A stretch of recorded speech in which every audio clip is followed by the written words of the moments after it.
सर्वांना जय तुलसीराम. अज्ञानतिमिरान्धस्य ज्ञानाञ्जनशलाकया चक्षुरुन्मीलितं येन तस्मै श्री गुरुवे नमः. अज्ञानाचा अंधकार दूर करून ज्ञानाचा प्रकाश देणाऱ्या माझ्या हृदयस्थ गुरूंना प्रथम वंदन. त्याचप्रमाणे भारतीय संस्कृतीने सांगितले आहे की श्रूयताम देवदेवेश नारायण जगतपते. जे समोर उपस्थित श्रोते असतात ते भगवंताचा अंश असतात आणि अशा तुम्हा सर्वांना मनापासून नमस्कार. मी माझं भाग्य समजतो की मला तुम्हा सर्वांची सेवा करण्याची संधी मिळाली. आपण सगळे लांब लांबून आलात आणि जे काही आलात मनोरंजनासाठी तर मी सांगतो की मुळीच नसाल आलात. प्रत्येक जणाला माहीत आहे की काही ना काही शारीरिक व्याधी, काही ना काही मानसिक व्याधी या प्रत्येकाला आहेत आणि याचा आपल्याला एक रस्ता हवा आहे. तो पण प्रभू रामचंद्रांनी जगून दाखवलेला आहे, गीता उपनिषदांमध्ये आहे. तो रस्ता आपल्याला समजून घ्यायचा आहे. त्यासाठी आपल्याला निवांत वेळ द्यायचा आहे. किमान 1 ते 1.5 तास आपल्याला शांतपणे ऐकायचे. कारण जे काही मी समजावणार आहे हे कुठल्या शैक्षणिक अभ्यासक्रमामध्ये नाही आहे. हे आपल्या ऋषींचा रस्ता आहे. हा संतांनी समजवलेला आहे, हा जगून दाखवलेला आहे त्यांनी. म्हणून आपल्याला शांतपणे ऐकायचे. कारण मी नेहमी सांगतो का आपल्या कुठल्याही आजारामध्ये आपल्याला पार्टनर नाही आहे. एकदा का ICU मध्ये ऍडमिट झालो त्यावेळेस फक्त देवच आठवतो. त्यावेळेस आपलं पद, प्रतिष्ठा, पैसा, ज्ञान आणि अहंकार काही कामाला येत नाही. त्यावेळेस फक्त रडणं असतं आणि भोगणं असतं. याच्यापेक्षा वेगळं काहीच नसतं. आपण आयुष्यभर धावतोय, कुठं थांबायला तयार नाही. आणि मग तो निसर्ग, तो देव बरोबर थांबवतो. कोरोनामध्ये सगळ्यांनी अनुभव घेतला. गरिबापासून श्रीमंत, डॉक्टर पासून साधू सैतान, भारतापासून अमेरिका, संपूर्ण मानवसृष्टी थांबवली, डिस्टर्ब झाली. पण एकही पशु डिस्टर्ब नाही झाला. कधीतरी विचार करा, पंचतत्वांनी आपण पण बनलोय आणि पशु पण बनलाय. पशु का नाही डिस्टर्ब झाला? याच गोष्टी आपल्याला समजून घेण्यासाठी निवांत वेळ द्यायचा आहे. बस आज आपण स्वतःला वेळ देतोय एवढाच विचार करा. आज आपल्याला स्वतःला वेळ द्यायचा आहे. 2 लाकूड तोडे होते. त्यांनी ठरवलं का आपल्या दोघांमध्ये पैंज लावू कोण जास्त लाकडं तोडतात दिवसभरामध्ये. त्यामुळे त्यांनी काय केलं, सुरुवात केली. एक होता, त्यांनी सकाळपासून संध्याकाळपर्यंत कंटिन्यू लाकडं तोडायला सुरुवात केली. तो थांबला नाही. दुसरा जो होता तो मध्ये मध्ये तास 2 तासामध्ये 15 मिनिटं थांबायचा. असं दिवसभर तो 2-3 तासात 15 मिनिटं थांबत होता. मग ज्यावेळेस संध्याकाळ झाली त्यावेळेस दोघांची लाकडं चेक केली तर कोणाची लाकडं जास्त भरली असेल तर जो 15 मिनिट मध्ये थांबत होता त्यांनी जास्त लाकडं तोडली. तुम्ही म्हणाल कसं काय? तर तो 15 मिनिटामध्ये तो त्या कुऱ्हाडीला त्याच्या धार लावत होता. ही धार लावायला आज कोणाला वेळ नाही. ह्यासाठी आपल्याला किमान 3 महिने, 4 महिने, 6 महिन्यातनं एकदा धार लावा. थांबा कुठंतरी. शेवटी प्रकृती इंडिकेशन देते वारंवार. भांड भरलंय, खाली करायला कोणाला वेळ नाही. 3-4 महिन्यात एकदा थांबू नाही शकत आपण. बिन ब्रेकच्या गाड्या झाल्या आपल्या. बिन ब्रेकच्या गाडीवरती घरातली कुठली तरी व्यक्ती बसेल का? अशी गाडी धोकादायकच, ती कुठंतरी ऍक्सिडेंटच करणार आहे. सेम आपल्या जीवनात तर राहिले. आयुष्यभर फक्त पळतोय, धावतोय आणि 75% पैसे डॉक्टरला खर्च करतोय. माझं म्हणणं आहे का त्यांना खर्च करा, पण तुम्हाला काही रिझल्ट मिळू द्या. तर खर्च करण्यामध्ये अर्थ आहे. बिन ब्रेकच्या गाड्या प्रत्येक घरात बघा. गाडी मर्सिडीज आहे पण टायर पंक्चर, अशी अवस्था आहे. सगळे आमच्याकडे पैसा भरपूर आहे, मेडिक्लेम चांगला आहे, डॉक्टर कमी नाहीये, सल्ले देणारे गल्लोगल्ली आहे. युट्यूब वरती तर, फेसबुक वरती तर अक्षरशः पीक आलेले. सगळं काही आहे. तरी सुद्धा स्वास्थ्य किती जणांकडे? विचार करा. एवढं सगळं असताना सुद्धा स्वास्थ्य किती जणांना मिळतंय? आज परिस्थिती काय? भारतामध्ये जर विचार केला तर डायबिटीजचे पेशंट 12 लोकांमागे एक पेशंट आहे. भारताला डायबिटीस मध्ये जगामध्ये दुसरा क्रमांक आहे. बघा कुठे आपण. कॅन्सरचं प्रमाण भारतामध्ये 9 लोकांमागे एक आहे आणि त्यात महाराष्ट्र जो आहे तो दुसऱ्या क्रमांकावर आहे. सगळ्यात जास्त वाईट परिस्थिती सांगतो तुम्हाला, डिप्रेशन, अनिद्रा, याच्यामध्ये भारत जगामध्ये पहिल्या नंबरला आहे. अहो, ज्या भारतामध्ये 10 अवतार झाले माणसाला उत्साह वाढवण्यासाठी, त्याच्यातल्या जीवनातला निरुत्साह काढण्यासाठी, त्याला तेजस्वी जीवन कसं जगावं हे समजवण्यासाठी, ज्या भूमीमध्ये राम नाचले, कृष्ण नाचले, त्या भूमीमधला माणूस डिप्रेशनची शिकार आहे आणि जगामध्ये भारत पहिल्या नंबरला आहे. करा विचार कुठं चाललोय आपण. जिथं 700 श्लोक असणारी दिव्य भगवद्गीता ज्या देशामध्ये दिली भगवंताने, त्या गीतेला फक्त नमस्कारच करण्यापुरती राहिलेली. एक एक श्लोक माणसाला तेजस्वी बनवतो, मानसिक सगळे डिप्रेशनचे प्रॉब्लेम सॉल्व्ह करतात. सगळं असताना सुद्धा आज भारत पहिल्या क्रमांकावर डिप्रेशन मध्ये. हार्ट अटॅकचं प्रमाण भारतामध्ये 50% आहे. 50% का हार्ट अटॅक संबंधित असणारे प्रॉब्लेम. कुठं चाललोय आपण. तरी कोणी थांबायला तयार नाही, कोणी विचार करायला तयार नाही.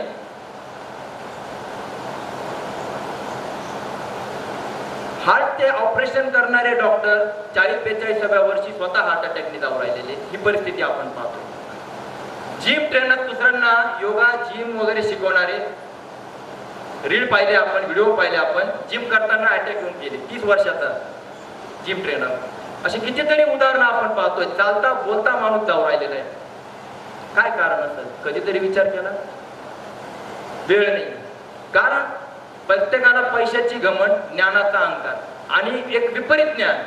मला काही होणार नाही, माझ्याकडे पैसा भरपूर आहे, डॉक्टर चांगले ओळखीचे. अरे बाबा, तुझ्या डॉक्टरांची बात करतोय, ते डॉक्टर स्वतः गोळ्या खातात. जर गोळ्या औषधांनी माणूस बरा झाला असता तर पहिले डॉक्टर स्वस्त असते. आज प्रत्येक क्षेत्रामध्ये तुम्ही बघा, डॉक्टर तुम्हाला काही ना काही गोळ्या घेताना दिसतील. माझ्याकडे MD डॉक्टर अपॉइंटमेंट घेऊन येतात. पण गोळ्या औषधांनी जर माणूस बरा झाला असता तर पहिले डॉक्टर स्वस्त असते. जर ज्ञानाने प्रॉब्लेम सॉल्व्ह झाला असता, आज तुम्ही बघता एखाद्याला विचारा, मला सर्दी झाली तर 10 जण 10 सल्ले देतील. तू काय घे, अमुक घे, तमुक घे, त्याच्या मागे काही शास्त्र नाही. एवढे सल्ले देणारे साधू संत महात्मे यांना आपण म्हणू परलोकाचं ज्ञान आहे, परंतु आज बिसलरी शिवाय पाणी पित नाही येते. त्यांच्या दर्शनाला लाखो लोक गर्दी करतात.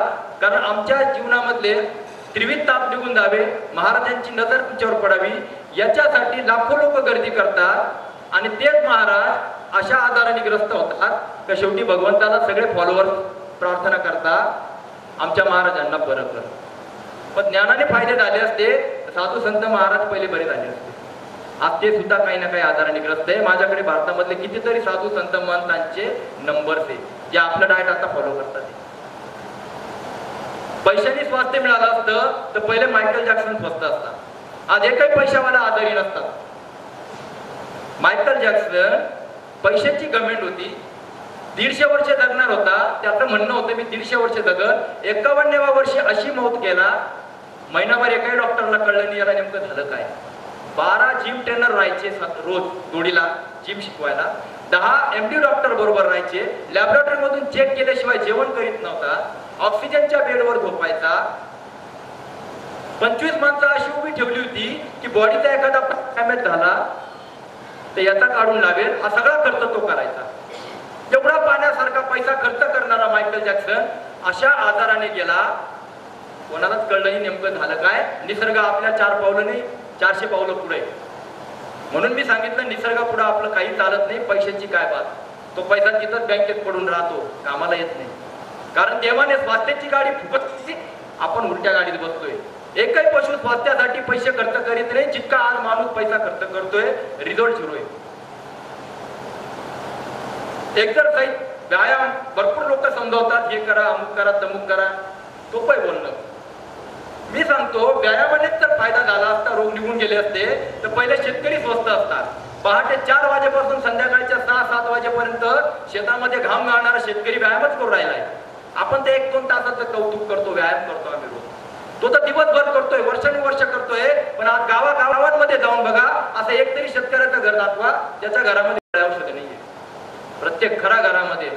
मग ते तर चांगला व्यायाम करतात, एक्सरसाइज करतात. आज एक्सरसाइज करताना अटॅक येणारे कितीतरी आपण व्हिडिओ पाहतोय. अहो कधी करायचं आहे व्यायाम? कधी करा? पहिले फिट तर व्हा, पहिले फिट व्हा आणि मग फिट राहण्यासाठी व्यायाम करा. आज आपण फिट नाहीये. डॉक्टरही सांगता हलका व्यायाम करा. का? कारण आपण फिट नाहीये. मग फिट होण्याचा रस्ता दुसरा कुठला तरी असेल याचा कधीतरी आपण विचार करतो का? हाच विचार आपल्याला करायचा आहे. मला शंकराचार्यांचा एक श्रीमदाद्य शंकराचार्यांचा एक श्लोक आठवला. भोगान भुक्ता वयमेव भुक्ता, तपोन तप्ता वयमेव तप्ता, कालो न यातो वयमेव याता, तृष्णान जीर्णा वयमेव जीर्णा. आम्ही भोग भोगले नाही, भोगांनीच आम्हाला भोगले. मी जास्त मोठं उदाहरण देत नाही, फक्त चहाचं देतो ज्यांना चहा आवडतो. मी ज्यावेळेस सांगतो एक 15 दिवस तुम्हाला फक्त तुमचा चहा सोडायचा आहे, एक 15 दिवस, जास्त नाही बोलत मी. तरी लोक म्हणतात आम्हाला होईल का, जमल का? इथंच मी सांगतो का तुम्ही चहाचा उपभोग नाही घेतला, एक 10 रुपयाचा चहा मोठा झाला तो तुमचा उपभोग घेतोय, तुम्ही लहान झाले. तुम्ही सांगा ना का ही वस्तू मी आज सोडली, भले मी 8 दिवसांनी घेईन पण आज नाही घेणार, तर तुम्ही उपभोग घेताय. म्हणून शंकराचार्य सांगतात का भोग तुम्ही नाही भोगते, भोगच तुम्हाला भोगतात. एक 15 दिवस नाही सोडू शकत मी, त्याच्यावर अध्यात्मात जात नाही. शेवटचं सांगतो त्याच्यातला शोक्त, तृष्णाना जीर्णा वयमेव जीर्णा. तृष्णा म्हणजे वासना. आमच्या वासना कमीच नाही झाल्या, आमचं वय वाढत चाललं, तोंडातले दात निघून चालले. आम्ही कवळ्या लावून खाणार पण आम्ही थांबणार नाही. अरे दात काढले म्हणजे आता भगवंत पण सांगतोय का पचवण्यालायक आतडे राहिले नाही, आता जास्तीत जास्त ज्यूसच पी, तरी आपण चावून खाणार. एक कुत्रा जो असतो हाड चघळताना त्याला असं वाटतं का याच्यामध्ये मला गोडवा मिळतोय, ऍक्च्युली त्याच्या टाळूला ते हाड लागून त्याच्यातलं रक्त निघत राहतं आणि त्याचंच रक्त तो पित राहतो. तसं आज आपलं झालेलं आहे. आपल्या वासनांनी आपल्याला जीर्ण करून टाकलेलं आहे, त्या थांबायलाच तयार नाहीये. मी म्हणतो नका थांबवू, पण कुठं कुठं ब्रेक तर लावा, कुठंतरी ब्रेक लावा. म्हणून मी सांगतो का रसाहार काय आहे तर तुमचं खाणं बंद करणार नाहीये, तुम्हाला 4 पट खायला सांगणार आहे. पण ते खाणं खात असताना डोक्यावर ओझं नाही पाहिजे कुठलं. आज ओझं आहे, तुम्ही गोळ्या औषधांच्या कुबड्या घेऊन जाता. ते मी त्या काळा सांगतोय, गोळ्या औषधं गरजेचे आहे पण कधी? इमर्जन्सीला. रोज खाणार तुम्ही? डायबिटीसची, बीपीची, थायरॉइडची, कोलेस्ट्रॉलच्या रोज खाणार तुम्ही? या कुबड्या घेऊन जात नाही, बाकी काही नाही. आज तुम्ही ट्रिपला गेले फिरायला, 4 जण तुमच्या बरोबर आहेत आणि 4 जणांनी तुम्हाला डोक्यावर ओझं दिलं, तर तुम्ही काय एन्जॉय करू शकणार आहे त्या ट्रिपचा? तसं आपल्या आयुष्यामध्ये आज आपण या रोगांचं ओझं घेऊन जगतोय. मला बीपी आहे, मला डायबिटीस आहे, मला त्या थायरॉइड आहे, त्याच्याशिवाय होत नाही. सोडा, हे आजार नाहीये, हे फक्त सफाई करण्यासाठी थांबलेलं आहे तुम्ही, एवढंच. एक 15-20 दिवसात तुम्हाला कळेल का रे किती सोपं आहे. म्हणून सांगतो हा रस्ता फार सोपा आहे. तुम्हाला लाईफ एन्जॉय करण्यासाठी हा रस्ता आहे. तुम्ही आज ईट ड्रिंक करू शकता. ड्रिंक म्हणजे ते नाही, ड्रिंक म्हणजे रसाहार जे काही असते, ज्यूस किंवा जे काही चालतात कोल्ड्रिंक्स वगैरे तुम्ही घेऊ शकता. परंतु ईट ड्रिंक करू शकता, पण बी मेरी राहण्यासाठी तुम्हाला बॉडी शुद्धच करावी लागेल, सफाईच करावी लागेल. नाही तर बिमारी ही 5वीला पुजलेली प्रत्येकाच्या, ती येणारच येणारच. म्हणून चांगलं खाता, चांगलं पितात, चांगलं राहतात, तरी प्रत्येकाच्या घराघरामध्ये आजारपण आहे की नाही. म्हणून मी नेहमी उदाहरण देतो, काय प्रगती झाली आपली. विज्ञान युगामध्ये जगणारी माणसं आपण मंगळापर्यंत पोहोचून घरामध्ये फक्त औषधं वाढली, याच्यापेक्षा काय प्रगती आहे. आज किती जण मला सांगू शकतात 100 वर्षापर्यंत मला कुठल्याही डॉक्टरची आवश्यकता पडणार नाही, छातीत ताकद नाही राहिली बोलायची. 50-60 नाही झाले तर कुठल्या ना कुठल्या गोळ्या आजाराने चालू आहे. वरून काय सांगतात, नाही आता काय वय झालंय. कसलं वय झालंय? आपले ऋषी मुनी 100 वर्षापर्यंत निरोगी राहायचे, कुठल्याही प्रकारचा आजार होत नव्हता. काळ नाही बदलला, काळ तोच आहे. आधे चिमणीच्या पोटी चिमणीच येते, गायीच्या पोटी गाय येते, काळ नाही बदलला, आपली विचारधारा बदलली. जर आज आपण जर ठरवलं या 15 दिवसामध्ये मी जे सांगतोय ते फॉलो करा, अनुभव करा, 3-4 दिवसामध्ये तुम्ही मोकळे झालेले राहा. या 15 दिवसामध्ये वजन 5 ते 7 किलो कमी होऊन एनर्जी लेवल 4 पट वाढलेली राहील. आज एनर्जी किती जणांमध्ये दिसू राहिली? एनर्जीचा अर्थ काय? मी एकदम जबरदस्त बॉडी दिसते, त्याला एनर्जी नाही म्हणत मी. एनर्जीचा अर्थ कुठलंही पाणी तुम्ही प्या, तुम्हाला त्रास नाही झाला पाहिजे. अरे आज हॉटेलमध्ये गेल्यावर बिसलेशिवाय पाणी न पिणारे आपण लोक झालोय. पंक्चर लाईफ जगतोय, मी एवढंच सांगतोय. एक पंक्चर गाडी, बाकी काही नाही राहिलं आपल्यामध्ये. म्हणून मी फिट त्याला म्हणतो कुठल्याही ठिकाणी जा, पाणी पिताना घाबरले नाही पाहिजे. अरे देवाने फिल्टर बसवलेलं आहे, पण डोक्यामध्ये एवढा कचरा भरलेला आहे, 70% आधार डोक्यातल्या कचऱ्यामुळे, बाकी आधार आहेच नाहीये. पाणी आपण पिताना आत बिसलरी शिवाय पित नाही का? साधं पाणी पचत नाही. मी त्याला फिट म्हणतो जो कुठलाही पाणी पितो. मी त्याला फिट समजतो जो कुठल्याही वातावरणात फिरतो, त्याला काही त्रास व्हायला नाही पाहिजे कुठल्याही वातावरणामध्ये. हे मी सल्ले नाही देते, 10 वर्षापासून जगतोय. आता 4 दिवसापूर्वी आम्ही गिरनारला जाऊन आलोय. यशवंत साहेबांनी आम्ही गिरनारला जाऊन आलो. 10,000 पायऱ्या चढून 5,000 उतरलो, 5,000 रोपीने आलो. वेळ नव्हता तेवढा म्हणून. एवढ्या भर उन्हामध्ये 45 डिग्रीच्या तापमानात कुठला त्रास झाला? शरीर तसं बनलंय, हा रसाहाराचा परिणाम आहे. म्हणून मी सांगतो, या सगळ्यांमध्ये ही शक्ती आहे. स्वतःला कमजोर समजू नका. आपण फिटच आहोत. फक्त आज गाडी कार्बोरेटर मध्ये कचरा आलाय, कुरकुर करते, सर्व्हिसिंगला लावायची. ह्याच्यापेक्षा वेगळं काय करायचंय आपल्याला? ही सर्व्हिसिंगला लावू नये आपल्याला. जाऊन आलो, 8 दिवसामध्ये फिरून आलो, देवदर्शन करून आलो आणि पुन्हा कामाला लागलो. कुठला थकवा? आज लोक 8 दिवस फिरून नाही आले तर 15 दिवस आज आराम करत बसतात. काही व्हायला नाही पाहिजे. हा याला मी फिटनेस म्हणतो. दिसणारी बॉडी अलग, शोकेसची बॉडी अलग, आणि कुठलंही वातावरण बदलो, त्रास नाही झाला पाहिजे. आज एवढासा व्हायरस येतो आणि माणसाला पंक्चर करतो. काय आम्ही फिट आहोत म्हणजे दुनियामध्ये भरभक्कम आम्ही माणूस. एवढासा डास चावतो आणि डेंगू होतो. बघा किती किती आहे. कधी सर्दी झाली, वातावरण बदललं, कळत नाही. कधी खोकला कफ झाला, कळत नाही. आणि वरून म्हणायचं काही नाही, वातावरण बदललं. मग वातावरण बदललं तर तुम्हाला त्रास झाला, बाजूच्याला का नाही झाला? बाकीच्यांना का नाही होत? आज पशु गटारीचं पाणी पिऊन उकिरड्यावर खातो, तरी आयुष्यभरामध्ये त्याला कुठला बीपी नाही, डायबिटीज नाही, थायरॉइड नाही, त्याला कुठल्या प्रकारचं पाठमान कंबरदुखी नाही. त्याला कधी पाहिलं कॅल्शियम कमी, व्हिटॅमिन कमी, हिमोग्लोबिन कमी. आज मात्र कुठल्या अन्नामधून कॅल्शियम मिळते आणि व्हिटॅमिन मिळते याच्यावर चर्चा चालू आहे. अरे कुठला पशु गवत खाताना विचार करतो ह्याच्यात प्रोटीन मिळतील का, कॅल्शियम मिळतील का? त्याला त्यातली कमी नाही. आणि आता आमच्यामध्ये कोणालाही चेक करा, हिमोग्लोबिन 10च्या, कॅल्शियम कमी, B12 कमी, D3 कमी. काय कमी खाऊ राहिले तुम्ही? तुमच्या घरामध्ये काय कमी खाताय?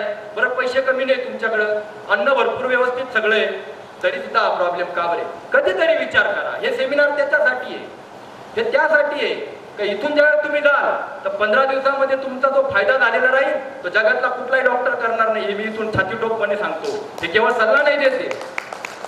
कोरोनाच्या काळामध्ये घरी बसतो नव्हतो. 11 महिन्यात 118 गावं गुजरातमध्ये जाऊन आम्ही प्रबोधन करून आलोय. गावागावात जाऊन, हॉस्पिटलमध्ये जाऊन आमच्या हाताने आम्ही ठूस पाजलेले. कारण आमच्या साधनेवर, आमच्या सिस्टमवरती विश्वास आहे. भगवंतानी सांगितलंय, अरे व्हायरस येतं, अँटीव्हायरस मी देऊनच ठेवला आहे. भगवद्गीतेमध्ये 5000 वर्षापूर्वी. वेळ कोणाला वाचायला उठून पाहायला? 5000 वर्षापूर्वी भगवंतानी सांगितलंय, तू घाबरू नको, असे फार व्हायरस येणार आहे, बिंदास राहा. 26वा श्लोक 9व्या अध्यायामध्ये, पत्रम पुष्पम फलम तोयम योमे भक्ता प्रायश्चित्ती तदम भक्ती परतम अष्टामी प्रयत्नात्मना. जो मला भक्तिभावाने पान, फूल, फळ, पाणी वाहतो त्यावर मी प्रसन्न होतो. हे देवाने त्यावेळेस सांगितलं. हात बॉडीचा अँटीव्हायरस आहे. म्हणून मी सांगितलं, कोरोनामध्ये एक तरी पशु डिस्टर्ब झाला, एक तरी पशु कोरोनाने मेला. इथं मात्र काय परिस्थिती, मी त्याच्यावर बोलणार नाही. काय काय घडलेलं आहे आपल्या भोवती, ते काय खेळ होता का काय होतं त्याच्यावर मी चर्चा करणार नाही. मला एवढं सांगायचंय, कुठलाही व्हायरस येऊ, या हिरव्या पानांचा ज्यूस कधी अनुभवला? अरे तुमच्या घरामध्ये, किचन मध्ये औषध आहे, तुम्ही घराच्या बाहेर शोधताय, कसं काय भेटल? जायचं मुंबईला आणि बसले नागपूरच्या गाडीत, कसं काय स्टेशन येईल? स्वास्थ्याची गाडी मी मगाशीच सांगितलं, देवाने फुकट दिली. कस्तुरी कुंडाला बसले, मृग धुंडे बन माही, घट घट मे राम है दुनिया देखी नाही. अरे कस्तुरी मृगाजवळ राहते, ते जंगलामध्ये फिरतं. तशी आपली परिस्थिती आहे. आपल्या किचन मध्ये, घरात औषध आहे आणि आपण घराच्या बाहेर शोधतोय. हेच मी तुम्हाला समजवतोय. ह्या 15 दिवसाचा रसाळ जर तुम्ही इमानदारीने फॉलो कराल तर तुमचा डायबिटीज असो, बीपी असो, वजनाचे प्रॉब्लेम असो, हातपाय, मानपाट, कंबर दुखी असो, नाही तर अजून काय तुमच्याकडे लिस्ट असेल ती लिस्ट सांगा मला, ते सॉल्व्ह होतील. पण यासाठी स्वतः मनाची तयारी तर करा. मनाची जर तयारी नसेल तर रिझल्ट कुठून भेटणार आहे? हे तुम्हाला स्वतःला करायचंय. मी नेहमी सांगतो का भगवंतांनी सगळं समजवलेलं आहे, फक्त करायचं आपल्याला आहे. अर्जुनाला सुद्धा तेच सांगितलं, उत्तरेदात मनात्मान मांसा देत. बाबा तुझा उद्धार तुला करावा लागल. मग त्याला लढावं लागलं तर माझ्या रोगांविरुद्ध मला नाही लढावं लागणार. म्हणून सांगतो तुम्हाला, तुम्ही कितीही भक्त असा, देवाची किती भक्ती करा, पण देव भगवद्गीतेत सांगितलेले, माझं काम फक्त कर्माचं फळ देणे. कर्मण्येवाधिकारच ते मा फलेषु कदाचित. माझं काम फक्त फळ देणे. तू किती भक्ती करतो त्याच्यावर पाहून, तू अंगणामध्ये काट्याचं झाड लावलं तर मी त्याला आंब्याची फळं नाही देणार आहे, काट्याच्याच उगणार आहे. त्याप्रमाणे मी किती देवाची भक्त असो, भक्ती करो, सात्विक वागो, पण माझ्या शरीराला जर मी शुद्धी करायला वेळ देत नाहीये तर तिथे देव काय करणार आहे? तो तुम्हाला 10 वेळा इंडिकेशन देतोय सफाईचे, आणि आपण कधी करायला वेळ देत नाही. आणि मग आपण म्हणतो एवढं सगळं करूनही देवाचाच मागा लागतो. म्हणून हा रस्ता भगवंताचा आहे, हा नीट समजून घ्या. हा रस्ता कधी तुम्हाला कुठल्याही प्रकारच्या व्याधीमध्ये जाऊ देणार नाही, त्याच्यातून बाहेर काढेल. म्हणून मी एन्जॉय करण्यासाठी हा रस्ता समजवतोय. सगळ्यात महत्वाचं काय, हा प्रभू रामचंद्रांचा रस्ता आहे. श्रीरामचरितमानस मध्ये सांगितलंय, प्रभू रामचंद्र 14 वर्ष वनवासामध्ये होते, त्यांनी काय आहार केला? गरई आहार शाकफलकंद सुमरई ब्रह्म सच्चिदानंद. 14 वर्ष त्यांनी वनामध्ये टोटल कच्चा आहार केला, फळ कंदमुळं सगळं काही खाल्लं. आणि आज आपण प्रभू रामचंद्रांचं नाव घेणारी माणसं 14 दिवस नाही करू शकत आणि म्हणे आम्ही भक्त. अरे 14-15 दिवस करून तर पहा, तुमचा प्रॉब्लेम शिल्लकच राहणार नाही. म्हणून सांगितलं हा दैवी रस्ता आहे. या रस्त्याला आपल्याला चालायचं आहे. आम्ही कधीही कुठल्याही रोगांवर बोलत नाही. लोक सांगतात सर आम्हाला बीपी आहे, डायबिटीस आहे, कोलेस्ट्रॉल आहे, असे तसे. आम्ही सांगतो रोगाच्या कारणावर आम्ही बोलतो. तुम्हाला किती का आजार असू द्या, आम्ही तुम्हाला एक झाडू देणार. झाडूचं काम काय राहतं? घरामध्ये एक झाडू मारला सगळा कचरा निघून जातो. त्याच्यात कोणता कोणता कचरा होता आपण चेक करतो का? वेगवेगळ्या झाडूने वेगवेगळा कचरा काढतो का? एकच झाडू सगळ्या कचऱ्याला काढतो. त्याप्रमाणे आम्ही तुम्हाला हा रसाहार समजावणार आहोत. एकच झाडू रसाहाराचा सगळा कचरा बाहेर काढा. म्हणून 15 दिवस रसाहार नावाचा झाडू आपल्या बॉडीला मारायचा आहे. अन्यथा मी पुन्हा सांगतो, फक्त रडणे, दुसरं काहीच नाही. हे जे आजार आहेत हे आपल्याला दूर करायचे. आजार म्हणजे काय, व्याधी म्हणजे काय, अगदी कॉमन सेन्सच्या गोष्टी मी सांगतो. जास्त आपल्याला फलत बसायचं नाही. मला आज अस्वस्थ वाटतंय, एवढं ज्या दिवशी डोक्यात येईल, भले तुम्ही कोणाला सांगू नका, ज्या दिवशी तुम्हाला निगेटिव्हिटी वाटेल, काहीतरी मला झालंय आज, भले तुम्ही चेहऱ्यावर दाखवणार नाही पण आतमध्ये तुम्हाला वाटतं, त्या दिवशी समजायचं का तुम्हाला काहीतरी प्रॉब्लेम सुरू झालाय. याला मी आधार म्हणतो. तिथून पुढे सुरुवात झाली, हे इंडिकेशन यायला लागले, समजून घ्या आता गाडी सर्व्हिसिंगला लावायचा वेळ आलाय. मला काहीतरी होतंय, आता मला काय करायचंय, स्वतःच्या सफाईला वेळ द्यायचा आहे. हे आधार जे आहे ते काही मंगळावरून नाही आले, हे आपल्या घरातच आहे. हे आपल्याला मोकळे करायचे, हे भांडं खाली करायचे, एवढंच मी समजावून राहिलेलो. मग हे आधार आले, हे आधार आल्यानंतर मग आपल्याला इंडिकेशन येतात. सर्दी होते, खोकला येतो, ताप येतो, घशाचं इन्फेक्शन होतं, असं बरंच काही काही. आता तर बऱ्याच जणांना होतंय असेल, वातावरण बदललं का लोक म्हणतात आम्हाला होतंय. आम्हाला तर काही वातावरणाचा फरक होत नाही, 10 वर्ष झाले आम्ही दबून बोलतोय, पुन्हा तेच सांगतो. मग आता नीट विचार करा, आपलं घर जे असतं त्याच्यात कचरा झाला तो कोण साफ करत? आपणच साफ करणार आहे का शेजारचा येऊन करणार आहे? तसं हे घर कोणच आहे? Body is a walking and talking temple of God. हे भगवंताचं चालतं बोलतं मंदिर आहे की नाही? भगवंतांनी गीतेत सांगितलेले सर्वस्वच्या अमृती सन्नी भेटतो. मी आतमध्ये बसलेलो आहे, तोच देव गीतेत सांगू राहिला. 13व्या अध्यायामध्ये भगवंत म्हणतात हे कोणाचं आहे? इदम शरीरम कोणते क्षेत्रमित्य विधी येते एतत् त्यो वेत्ती तत्प्राहु क्षेत्रज्ञ मिती तद्विदम. हे क्षेत्र आहे म्हणजे शेत, आणि क्षेत्रज्ञ आत बसलेला आहे म्हणजे शेतकरी. कोण? भगवंत. मग आता ज्याचं शेत येतोच सफाई करील. मग भगवंत काय करतात? 4 मार्गाने सफाई करतात. ह्या शेताची, या शरीराची 4 मार्गाने सफाई करतात. एक टॉयलेट द्वारा, पेशाब द्वारा, स्किन द्वारा आणि नाका तोंडा वाटे, या 4 मार्गाने घाण बाहेर यायला लागते. बघा, लूज मोशन्स होतात, उलट्या होतात, कफ येतो, स्किनच्या माध्यमातून ताप येतो, पिंपल्स येतात, सोरायसिस होतो, युरिनला आपल्याला खराब होते, वास मारते. जेवढ्या शरीरामध्ये घाण तेवढ्या आपल्या तोंडाला वास, युरिनला वास, मळाला वास हा येणारच. आपलं शरीर खराब आहे, घाण आहे का नाही हे ओळखण्याचा सोपा मार्ग आहे. अहो, ज्या घरामध्ये घाण असत तिथं बदबूच येणार आहे. तसं या शरीरामधून तोंडाला वास, घामाला वास, मळाला वास, युरिनला वास. अहो, सफाई करायची वेळ आली आहे. अहो, आतला देव गुदमरतोय, सफाई करा. आपण करीत नाही. अहो, घाण कचरा असलेल्या ठिकाणी आपण बसत नाही तर तो आतला देव कसा काय बसेल? मग तो त्याचं काम करतो, मग तो 4 मार्गाने घाण काढतो.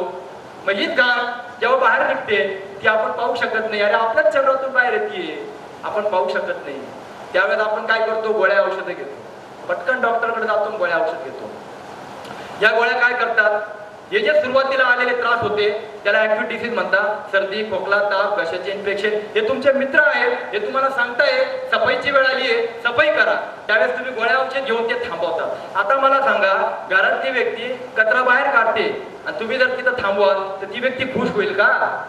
ती रागवणार, चिडणार. मग आतला देव नाही चिडणार. मग कालांतराने त्याचा दुष्परिणाम काय होतो, त्याला साईड इफेक्ट म्हणतात. हे तुम्हालाही माहिती आहे. गोळ्या औषधं घेतली, शेवटी पॉइझनचं काम करतं. कालांतराने तुम्हाला दुसरा आजार चालू होतो, त्याला म्हणतात क्रोनिक डिसीज. मग तुम्ही रोज गोळी खाता. इथं बसलेले कितीतरी जण असतील का जे रोज गोळ्या खातात. मग ती डायबिटीज असेल, थायरॉइड असेल, रक्तपातळची गोळी असेल, कोलेस्ट्रॉल असेल, अजून काहीतरी असेल. रोज गोळी खाता म्हणजे तुम्ही आजाराच्या दुसऱ्या पार्टमध्ये आले. तुम्ही म्हणता माझं वय झालंय म्हणून, हे वय झालं म्हणून नाहीये. तुम्ही सफाईला वेळ दिली नाहीये. माझ्याकडे 15-15, 20-20 वर्ष गोळ्या खाणारी लोक येतात. 15 दिवसांनी रिपोर्ट नॉर्मल, गोळ्या बंद होतात. काय मी नाही करीत, हे तुम्हीच करताय. मी फक्त तुम्हाला रस्ता दाखवतोय. म्हणून नीट समजून उमजून करा. मग देव काय करतो, या 4 मार्गाने घाण काढतो. मग आपण गोळ्या औषध घेऊन ते थांबवतो. मग क्रोनिक डिसीज येतात आणि या क्रोनिक डिसीजचा परिणाम रोज गोळ्या खाव्या लागतात. आणि त्या गोळ्यांचा तिसरा आजार होतो. आणि तो तिसरा आजार म्हणजे अनक्युरेबल डिसीज. आणि मग हार्ट अटॅक होतो, कॅन्सर होतो, डायलिसिस करावं लागतं, पॅरालिसिस, काही होतं. आणि मग डॉक्टर सांगतात का आता आमच्या हातात काही नाही, आता देवाला प्रार्थना करा. देव काय म्हणतो, हे डिपार्टमेंट माझ्याकडे नाही. किती भक्त असतील पण हे डिपार्टमेंट माझ्याकडे नाही. जे डिपार्टमेंट ज्याच्याकडे असेल तिथंच जावं लागेल ना. जे शिक्षणाधिकारी आहेत त्यांच्याकडे काय तुम्ही किराणा मटेरियलचं माहिती विचारायला जाल का? जे पोलीस आहेत त्यांच्याकडे काय डॉक्टरची माहिती विचारायला जाल का? ज्याचं डिपार्टमेंट ज्याच्याकडे आहे त्याच्याकडेच जाणार. मग देवाकडे काय, ते डिपार्टमेंट कोणाकडे? आपले ऋषीमुनी सायंटिस्ट होते, हुशार होते. त्यांनी आरोग्य कोणाकडे मागितलं? उपनिषदांमध्ये सांगितलेलं आहे, आयुर्बलम यशोवर्चा प्रजा पशून वसूनिच ब्रह्मप्रज्ञांच मेधांच वन्नो देही वनस्पते. हे वनस्पती आम्हाला आयुष्य, आरोग्य, बल, वैभव, समृद्धी, शक्ती दे. वेडे होते का ते? का मागितलं त्यांनी? कारण भगवंतांनी गीतेमध्ये स्वतः सांगितलेलं आहे 15व्या अध्यायामध्ये 14वा श्लोक, गामाविष्यच्या भूतानी धारयाम्य मोजसा पुष्णामेच्या औषधी सर्व सोम भूतवा रसात्मका. चंद्रप्रकाशद्वारा सर्व वनस्पतींमध्ये मी औषधी भरून ठेवली. आणि मग जे डिपार्टमेंट जिथं आहे तिथं जाणार. कधी तिचा आहार, कधी गेलो वनस्पतींकडे, कधीच नाही. आपण तर गोळ्या औषधांकडे जाऊ राहिलोय. अरे अक्षरशः लक्ष्मणाला बाण लागला तेव्हा सुशेन नावाच्या डॉक्टरनी सुद्धा संजीवनी वनस्पतीच दिली. हीच संजीवनी तुमच्या किचन मध्ये शोधायला जायची गरज नाही कुठं. हा सोपा रस्ता मी तुम्हाला समजवतोय. मग हे जे आहे, हे जेव्हा आजार वाढतात त्यावेळेस आपण काय करतो, वेगवेगळ्या प्रकारच्या गोळ्या औषधं खाऊन त्याला थांबवतो. आणि मग त्याचा परिणाम काय होतो, डॉक्टर सांगतात आता आमच्या हातात नाही. आणि मग आपण म्हणतो 2 दिवसापूर्वी त्या व्यक्तीशी गप्पा मारल्या होत्या, आज अचानक कसा काय केला? अरे आज अचानक असा कोणी नाही जात. त्याला पहिले ऍक्यूट डिसीज, क्रोनिक डिसीज मधून जावं लागतं. देव हे सगळं समजवत असतो, आपण समजत नाही. म्हणून ही सफाई करण्यासाठी हा रसा आहे, तुमचं खाणं थांबवायसाठी नाही. मी सांगतो तुम्ही काय खाता, काय पिता याला काही महत्व नाही. तुम्ही सफाईला किती वेळ देता याचा विचार करा. कुठलंही अन्न खराब नाही, अन्न हे पूर्ण ब्रह्म, फक्त त्याला सफाईला वेळ द्या. मला एवढंच सांगायचंय. या गोष्टीसाठी मी आरसार समजवायसाठी सेमिनार घेतलेला आहे. मग हे जे आजार आहेत हे सगळे वाढतात आणि जेव्हा वाढतात त्या गोळ्या घेतात. मग या गोळ्यांचे जे दुष्परिणाम आहेत ते काय होतात, त्याचा परिणाम काय होतो हे सगळ्यांना माहिती आहे का? त्या फक्त साईड इफेक्ट येतात. मानसिक थोडंसं समाधान मिळतं, हा मी गोळी घेतलेली. एक डॉक्टर जेव्हा त्यांच्या पत्नीला पिक्चर पाहायला घेऊन गेले, आता कधी नव्हत त्यांना सुट्टी भेटली कारण डॉक्टर तर खूप बिझी असतात. आणि मी सांगतो डॉक्टर हे आपल्यासाठी देव आहे. मी आजही तेच मानतो. कुठलेही डॉक्टर असू द्या ते सेवाच करत आहेत, आपल्यासाठी देव आहे. इमर्जन्सीला डॉक्टरच कामाला येतात, फक्त आपण त्यांचं काम हलकं करतोय. म्हणून हा रसा आहे, prevention is better than cure. मग ते डॉक्टर आपल्या पत्नीला पिक्चरला घेऊन जातात आणि पिक्चरला नेल्यानंतर पिक्चर त्यांना आवडतो पण त्यांच्या पत्नीचं डोकं भयानक दुखायला लागतं. आता डोकं दुखायला लागल्यावर ती भुणभुण करायला लागते, मला घरी जायचंय म्हणून. पण डॉक्टरला पिक्चर पाहायचा होता. मग डॉक्टर काय करतात, एक गोळी देतात, तिला सांगतात चावू नको आणि गिळू नको, फक्त जिभेवर ठेव. ती जिभेवर ठेवते, 5 मिनिटात तिचं डोकं थांबतं. डॉक्टर एकदम आरामशीर पिक्चर पाहतात आणि पिक्चर संपल्यानंतर ते सांगतात आता ती गोळी मला दे. ती जेव्हा ती गोळी बाहेर काढते तेव्हा ते शर्टाचं बटन होतं. हे फक्त एक बटन त्यांनी दिलं गोळी म्हणून, तरी मानसिक परिणाम झाला. बस म्हणून मी सांगितलं की मानसिक येण्यात 70% प्रॉब्लेम आहे. याला पहिले मोकळा करा. म्हणून मी नेहमी सांगतो की 15 दिवस तो रसाळ मी तुम्हाला समजवणार आहे. हा तुमच्या स्वतःसाठी तुम्हाला करायचा आहे. कारण तुम्ही फिट तर सगळं चांगलं आहे, अन्यथा तो कमवलेला पैसाही काही उपयोगाचा नाही, तो रडवणार आहे. म्हणून त्या पैशाचा उपयोग घ्यायचा असेल तर फिट ठेवायसाठी हा रस्ता आहे. मग ह्या ज्या गोळ्या औषधं आहेत या काय करतात, एका घरामध्ये एका मालकाने कुत्रा पाळलेला होता. आता नीट समजून घ्या या गोळ्या तुमच्यासाठी काय करतात ते. तुम्ही जे औषध खात असता, रात्रीच्या 12 वाजता मालक झोपलाय आणि त्या घरात चोर घुसतो. आता चोर घुसल्यानंतर कुत्र्याचं काम काय, मालकाला जागा करणं. कुत्रा भुंकायला लागतो. आता कुत्रा भुंकायला लागला, मालक जागा झाला, चोर लपून बसला. मालक बाहेर आला, येऊन पाहतो तर कोणीच दिसत नाही. मग तो काठी घेतो, माझी झोपमोड केली कुत्र्यानी म्हणून रागाच्या भरात कुत्र्याला बदलतो. कुत्र शांत बसतं.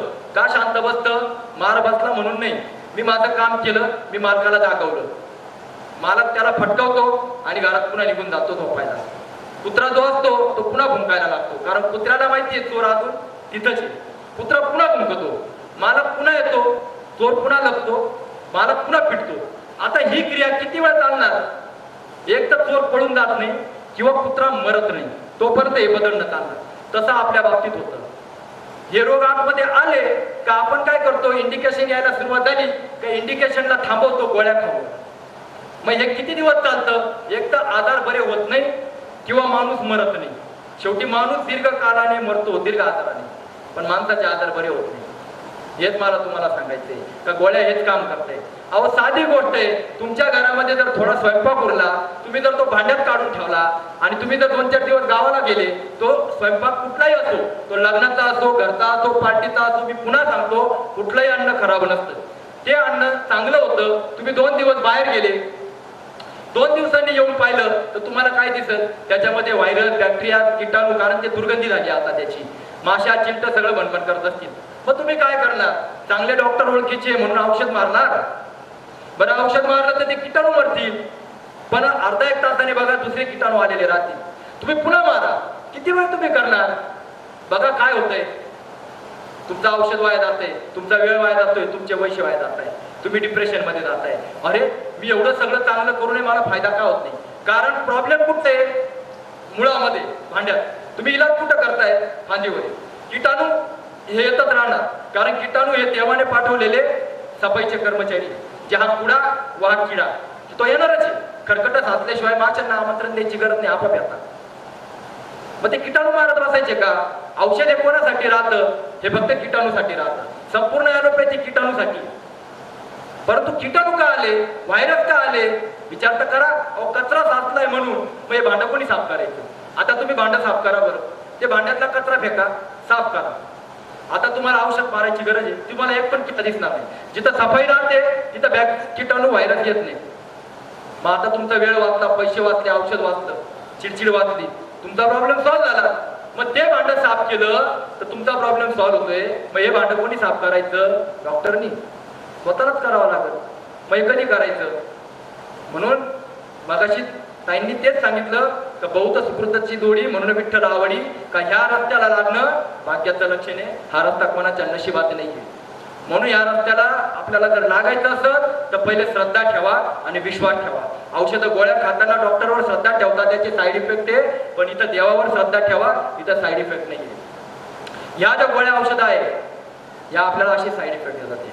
म्हणून आपल्याला काय करायचंय का आपला आहार बदलायचा आहे आणि आपला आहारच औषध झाला पाहिजे, कारण आहाराचा साईड इफेक्ट नाहीये. म्हणून आपल्याला 15 दिवस काय करायचं, थोडं भोजन परिवर्तन करायचं, थोडा आहार बदलायचा. मी म्हणत नाही तुम्हाला जास्त खाऊ नका, पुढे जास्तच खा, 4 भाकऱ्या जास्त खा, पण आज आपल्याला अर्धी भाकरी सुद्धा सहन होत नाही, ऍसिडिटी देते, गॅसेस देते, ते मोकळं करा. मग आपल्याला 15 दिवस काय करायचं, रसाहार काय. मग मी ज्यावेळेस लोकांना सांगतो सर्वांना काही 15 दिवसासाठी शिजवलेलं अन्न बंद करा. काम चालू असताना रस्ता बंद असतो, त्यावेळेस किती VIP असले तरी रस्त्यावरून जाऊ दिलं जाईल का, बाजूनी जा. मग बाजूनी जात असाल त्यावेळेस रस्ता खालीवर असतो, उबड खाबड. तुमची गाडी AC असेल, मर्सिडीज असेल, अजून कुठली असेल, त्यावेळेस तुम्हाला ट्रॅफिक जाम होते, गाड्या हळू चालवाव्या लागतात, हॉर्न वाजता, तुमचे डोकं दुखतं, चिडचिड होते. तुम्ही काय म्हणता, काहीच करू शकत नाही, सहन करता, समय देता, संयम ठेवता, काय करणार दुसरं. पण एकदा का त्या रस्त्याचं काम झालं का गाडी तिरचीने पळवा मना कोणी केली, मग तुम्ही म्हणता अरे जाऊ द्या त्रास झाला पण रस्ता मात्र खूप छान झाला. मग तिथे एका रस्त्याचं काम होतं ते एवढं सहन करावं लागलं. इथं 72,000 रस्ते, कोणता चोकअप झालाय लवकर डॉक्टरला कळत नाही, फायलीच्या फायली वाढताय, रिपोर्टचे रिपोर्ट निघताय, काहीच सापडत नाही. तरी आपल्याला सहन करायची थोडी पण तयारी नाही. एक 10 ते 15 दिवस नाही, म्हणून सहन करा. हे 15 दिवस आपल्याला करायचे. म्हणून पहिली गोष्ट म्हणजे काय, ज्यावेळेस मी सांगतो का 15 दिवस गॅस बंद करायचा कारण आत्ताच्या ठरणी पेटवायचं आहे, त्यावेळेस आपल्याला कुठल्याही प्रकारचं अस्थिर नाही झालं पाहिजे मनामध्ये. कसं करील, काय होईल. मला यावेळेस बोलताना मला अर्जुनच आठवला, तीच भूमिका आपली. सिदंती मम गात्रणी मुकमच्या परिशिष्यती वेपत्तुच्च शरीरे मे. त्याला रोमहर्षद आला होता, आपल्याला मात्र थरकापरं होतं. मला होईल का, जमल का, निश्चित होईल. 15 दिवस आपल्याला करायचंय. मग हा जो आहार बदलायचा आहे. मग बरेच जण सांगतात सर आम्ही खाल्लं नाही तर कसं होईल. अरे बाबांनो, मी कुठं उपाशी ठेवतोय, तुम्हाला उलट 4 पट खायला लावतोय. खायचंच आहे आपल्याला, फक्त गॅस बंद करायचा आहे. तुम्ही 10 रुपयाची भाजीपोळी बंद करता ते, पण आज तुम्हाला पेर घ्यायला गेले तर 350 रुपये किलो आहे, सफरचंद 250 रुपये किलो आहे, नारळ पाणी 80 रुपये किलो आहे. आपण हक्काने खाते. आज तुम्ही 10 रुपयाची भाजीपोळी खाऊन 5,000च्या महिन्याला औषधं खाताय. काही लोक 50,000ची खात असतील. अरे चांगलं खाणार आहोत आपण, हलकने खाणार आहोत. म्हणून आपल्याला थोडा आहार बदलायचा आहे ह्या 15 दिवसासाठी. आज जे आपण खातोय ना त्याचा परिणाम काय होत राहिला आपल्यावरती. मग मी जेव्हा सांगतो तुम्हाला त्यावेळेस पहिल्या मनामध्ये एक निगेटिव्हिटी येते, माझ्याच्याने काम होईल का, मला तर काम करायचं राहतं. अरे बैलाच्या बैलगाडीमध्ये 50 पोते टाकून 10 माणसं बसले तरी त्याला कुठली चक्कर येत नाही, थकवा येत नाही, कमजोर नाही. गवत तर खातोय तो साधं. इथं मी तुम्हाला तर भरपूर काही खायला लावून राहिलोय, कशी काय चक्कर येईल. अरे जोपर्यंत तुम्ही करून पाहत नाही तोपर्यंत कसं काय कळणार तुम्हाला याच्यात काय फायदा आहे. इथं बरेच जण मुंबईवरून आले, कोणी सोलापूरहून आले असतील, लांबून आले, बसल्या बसल्या मुंबई मुंबई मुंबई करत राहिले तर मुंबई येणार आहे का. चालावं तर लागल, बसावं तर लागल गाडीमध्ये. तसं मी तुम्हाला स्वास्थ्याची गाडी देऊ राहिलोय, बसून तर पहा. बरं आयुष्यातले 15 दिवस नाही करू शकत, मग डॉक्टर तुमची वाट पाहत आहे, चालू द्या आपलं डॉक्टर गोळ्या औषध खेळत बसा. म्हणून हे जे आहेत ना निगेटिव्हिटी, ही तुमचा परिणाम नाहीये, हा तुमचा दोष नाही, हा तुमच्या आहाराचा परिणाम आहे. कारण जैसा खाय अन्न वैसा होय मन. मग आपण जे खातोय शिजवलेलं अन्न ते मी मना नाही करते, पण जे खातोय त्याचा परिणाम काय होतो, ते मृत आहे. एकदा देवानी सूर्यप्रकाशात शिजवून दिलं आणि आपण ते आता अग्नीवर शिजवतोय. ते स्वतः मृत आहे आणि जे स्वतःच मृत आहे ते तुम्हाला शक्ती कशी काय दिली. करा विचार. काय कमी खाताय आज तुम्ही, सगळं काही खाताय तरी दुपारी 10 वेळा येतात, शनिवार रविवार सुट्ट्या घेतात तरी आपण थकलेलो आहे. 40 मध्ये 60 अनुभवतोय आपण वय, आणि 50 मध्ये 70चं वय अनुभवतोय. झाल्या गेल्याची भाषा करतोय. हे आपलं जीवन आहे. अरे 84 लक्षाचा फेरा मारून आलो आणि आपल्या भाग्याने मनुष्य जन्म मिळाला आणि तो सगळा रोगामध्ये. म्हणून मी नेहमी म्हणतो जन्माला आला ह्याला आणि रोग भोगत मेला, बाकी काय दुसरं. हे मोकळं व्हायचंय आपल्याला, यासाठी आहाराचा आहार आहे का. हा जो आहार आहे अमृत आहार खातोय आपण, त्याचा परिणाम काय होतोय, मनामध्ये निगेटिव्हिटी येते. ही निगेटिव्हिटी पहिले काढून टाका. ज्यावेळेला आपण रसाहार करू पॉझिटिव्ह एनर्जी वाढत. मग आपल्याला वाटतं शक्ती कसं काय मिळेल. Food is a not source of energy, food is only building material. तुमच्या घरासमोर तुमचं जर घर बांधत असाल, एखादं घर बांधतोय आपण, तर त्यावेळेस तुम्ही काय करता, दगड वीट विटा रेती वाळू सगळं काही आणता. आता हे सगळं काही जे तुम्ही आणता ते कुठपर्यंत आणता, घर बांधून होतं. एकदा घर बांधून झालं तर तुम्ही आणलेलं महागाचं सिमेंट दगड विटा माती जे काही असेल ते जर आता घर बांधून झाल्यावर तुमच्या घरापुढे पडलेलं असेल तर तुम्ही ते ठेवा, तुम्ही ते उचलून काढा का आता याला उचला, कारण तो काय झाला कचरा. एकदा घर बांधून झालं तर त्याचा उपयोग कधी, तर तुटफूट झाली घराची तर, नाही तर आता त्याची गरज नाही. तसं माणसाचं शरीर 25 वर्षापर्यंत पूर्ण होतं. एकदा का 25 वर्षापर्यंत पूर्ण झालं त्यावेळेस 2 वेळचा अलाउड करतो मी शिजवलेलं खायला. त्यातही जर आपले आजारी असतील, तकलीफ असेल तर त्यांना मात्र मी 2 वेळचं शिजवलेलं अलाउड नाही करेन. मग 25 वर्षापर्यंत जर शरीराची बांधणी होतीये तर तोपर्यंत खाऊ शकता. पण वयाच्या 25 वर्षानंतर जी व्यक्ती सकाळचा नाश्ता आणि दुपारचं जेवण करते ती कधीच निरोगी राहू शकत नाही. म्हणून मी मगाशीच सांगितलं का शक्ती जर तुम्ही म्हणत असाल आहारातून आहे तर मग तुम्ही दिवसभरामध्ये 4 वेळा जेवा. तुम्ही 4 वेळा जेवलात तर शक्तिशाली बनाल. पण असं होतं का कधी का जेवण केलं आणि तुम्ही भरपूर काम केलं. अरे उलट जेवायच्या आधी तुम्ही चांगलं काम करता, जेवण केल्यावर तुम्हाला आळस यायला लागतो, असं वाटतं तुम्हाला कधी झोपावं. मग नीट विचार करा. मी म्हणून सांगितलं मानसिक कचरा इथे. जर जेवणाने शक्ती मिळाली असती तर तुम्ही सकाळी उठल्या पहिले पंचपक्वान्नाचं जेवण केलं असतं. नाही मला पोटभर जाऊ द्या, दिवसभराला काम करायचे. महिलांना विचारा, घरात 10 पाहुणे येणार असतील तर तुम्ही पहिले जेवण करून घेता का पहिले स्वयंपाक करून घेता? तुम्ही पहिले स्वयंपाकच करणार नॅचरली. बरं, योगा टीचर बसलेले इथं, एक जिम ट्रेनर बसलेले, मी त्यांनाही विचारतो योगा करताना, मी पण योगा टीचर, योगा करताना आधी आपण जेवण करून घेतो का पोटभर? व्यायाम करायला जाणार आहे, व्यायाम करण्यासाठी शक्ती खर्च करायची आहे, मग पोटभर जेवण करून व्यायाम करतो का? थोडासा विचार करा, शक्ती कशात आहे? मग शक्ती आली कुठून? शक्ती जी आहे ही शुद्धतेमध्ये राहते, ही झोपेमध्ये राहते, ही ध्यानामध्ये राहते, ही नॅचरल फूड मध्ये राहते. ही आपल्याला समजून घ्यायची आहे. म्हणून सांगतो, एकदा का शक्ती प्राप्त व्हायला लागली आता राहतील कुठून? म्हणून अन्न जे आहे हे काय आहे? हे शरीर निर्मितीचं कारण आहे आणि पेशींची झीज भरून काढण्यासाठी आहे. नॅचरली पहिले वर्क आहे, मग फूड आहे आणि मग रेस्ट आहे. म्हणून सकाळी उठल्यानंतर पहिले तुम्हाला कामच करावं असं वाटतं. कोणीच असा व्यक्ती नाही आहे का तो म्हणतो नाही मला पोटभर जेवून ठेवू द्या. पहिला तो कामच करतो. म्हणजे नॅचरली पहिले काय आहे? वर्क आहे आणि मग काम केल्यावर पेशींची झीज भरून काढण्यासाठी जेवण, शक्तीसाठी जेवण नाहीये. पुन्हा सांगतो, नाही तर तुम्ही हॉस्पिटलमध्ये भेटायला जाणाऱ्या पेशंटला शक्तीची आवश्यकता आहे, फळ काय घेऊन जाता? पोटभर जेवण घेऊन जा, काजू बदाम घेऊन जा. अरे त्याला खायची पण ताकद नाहीये, इतका अशक्त आहे, मग शक्ती कशात आहे? थोडा विचार करा. म्हणून बॉडी शुद्ध बनवा, बॉडी शुद्ध बनवायची आपल्याला. हा जो आहार आहे जो आता आपण घेतोय, सध्या जे काही खातोय, हा आपल्याला 3 गोष्टी देतो. सूक्ष्म भागातून मन बनतं, मध्यम भागातून मांस बनतं आणि स्थूल भागातून मळ बनतो. आज जे आपण खातोय ना याच्यात कचरा जास्त निघून राहिला आहे आणि मांस जास्त वाढते. म्हणून प्रत्येकाच्या जवळपास प्रत्येकाचं वजन वाढू राहिले. वजन वाढायचं कारण ते की जे आपण खातोय त्याच्यातून मन बनत नाहीये, कचरा जास्त होतोय आणि मांस, म्हणून वजन वाढतंय. आज जे आपण खातोय त्याच्यापासून 3 गोष्टी मिळतात. ते बघा, थकवा, बिमारी, बुढापा.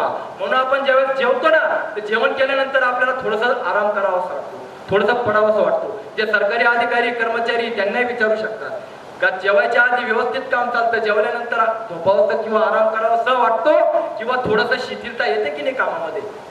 कुठल्याही टीचरला विचारा, शिक्षकांना, का जेवायच्या आधीचे क्लास घेतात ते हेवी असतात, परंतु जेवण केल्यावरचे जे वर्ग असतात तो थोडासा विषय साधा घ्यावा लागतो. कारण ऐकणारा आणि बोलणारा जेवण केल्यावर जड झालेला राहतो, ताकद नाही राहत, आराम करावाशी वाटतो. म्हणून आज जे जेवतोय त्याच्याने थकवा लवकर येतोय. बघा, दिवसभर तुम्ही काम करताय आणि तुम्हाला वाटतं जेवणाने शक्ती मिळते, तर आधी पोटभर जेवा आणि सकाळी तेवढंच काम करून दाखवा, होईल तुमच्याच्याने. अरे तुम्ही तर म्हणता मला जेवायची बी इच्छा नाहीये, झोपू द्या मला. कारण तुमची जेवढी चांगली झोप होईल तेवढं तुम्हाला एनर्जेटिक वाटतं. झोप महत्वाची राहते. म्हणून आपण म्हणतो बाळाला झोपू द्या, त्याची वाढ होते. का बरं त्याला डाळ खाऊ घालत नाही? झोपेकडे जास्त लक्ष. पण झोप म्हणजे डाराडूर 14 तास आणि 12 तास नाही. ज्याला डीप स्लीप म्हणतात तीच झोप, ती फार फार तर 6 ते 7 तासाची असते, त्याच्यापेक्षा जास्तीची झोप नाही. आणि ती आज मिळत नाही आपल्याला, कारण शरीर शुद्ध नाहीये. ते जेव्हा होईल या रसाहारामध्ये तुम्हाला त्याचा आनंद मिळत, अनुभव मिळत.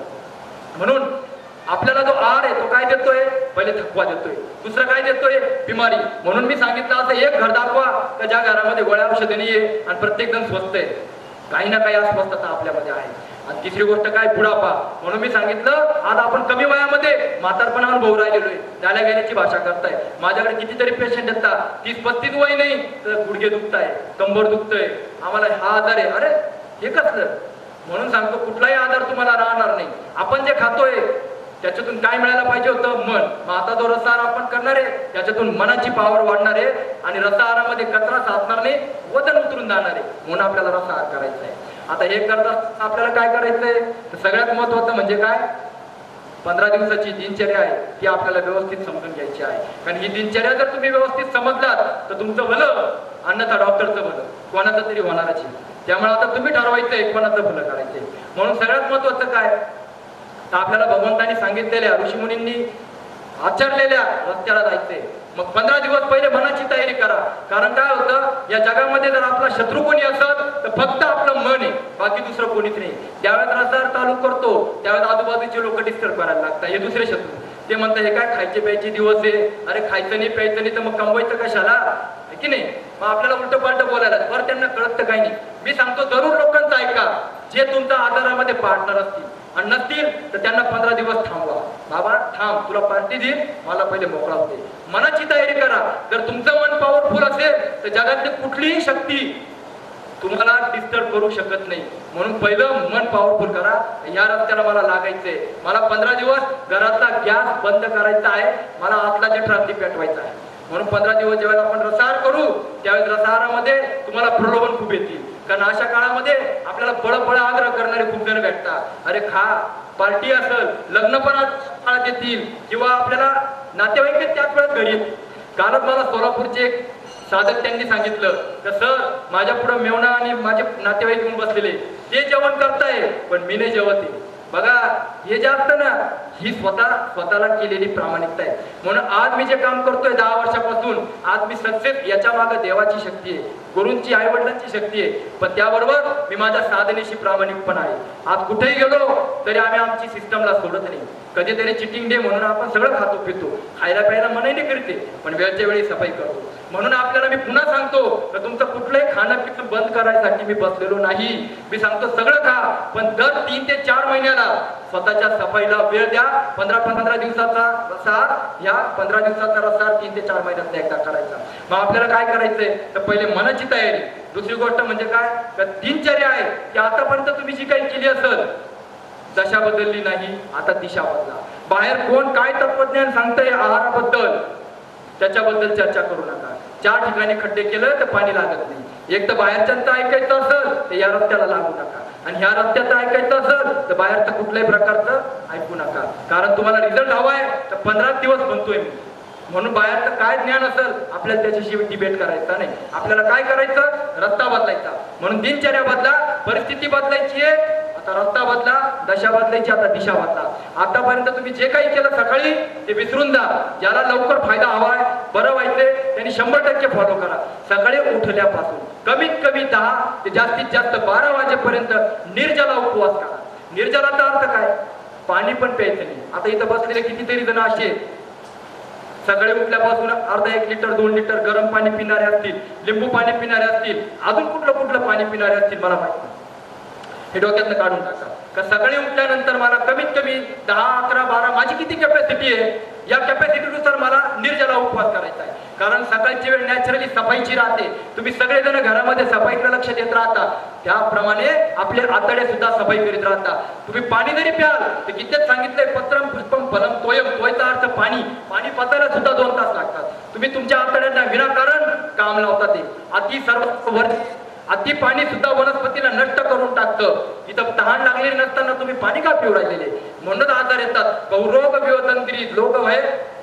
त्याचं कारण काय, बहुलोक आजारी असण्याचं कारण भगवंताचा निराधार करतोय आपण. तो जर पाणी मागत नाहीये, परत पाणी कशाला देतात.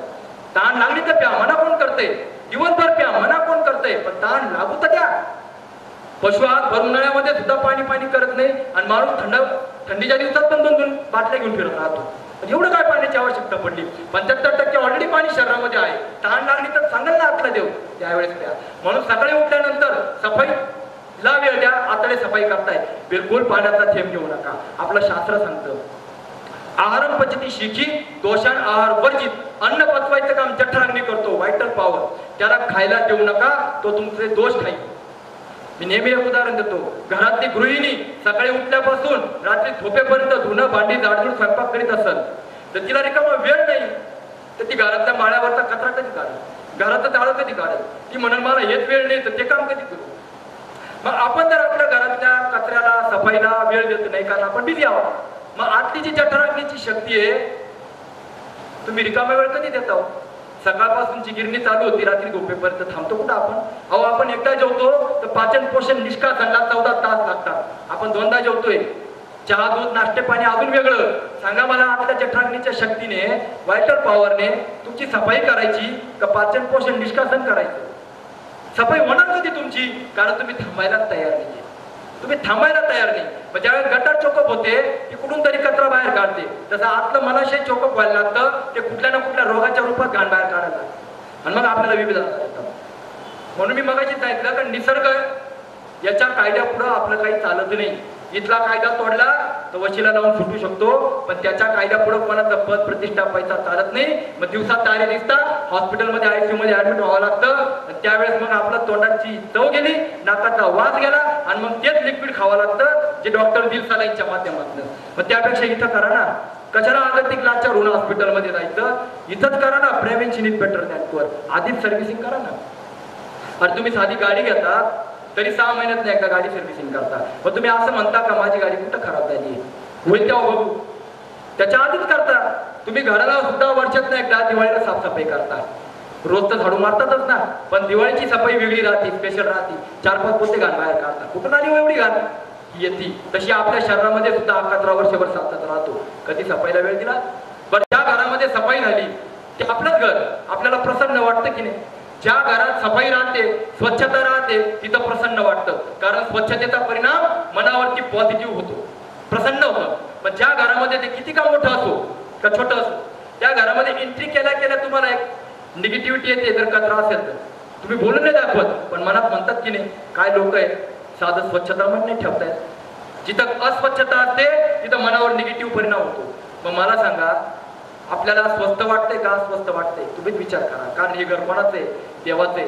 जर मला अस्वस्थ वाटत असेल याचा अर्थ काय? या घरामध्ये कचरा साचलाय. कोणी काढायचा? हा काढायसाठी 15 दिवसाचा रस्ता आहार आहे.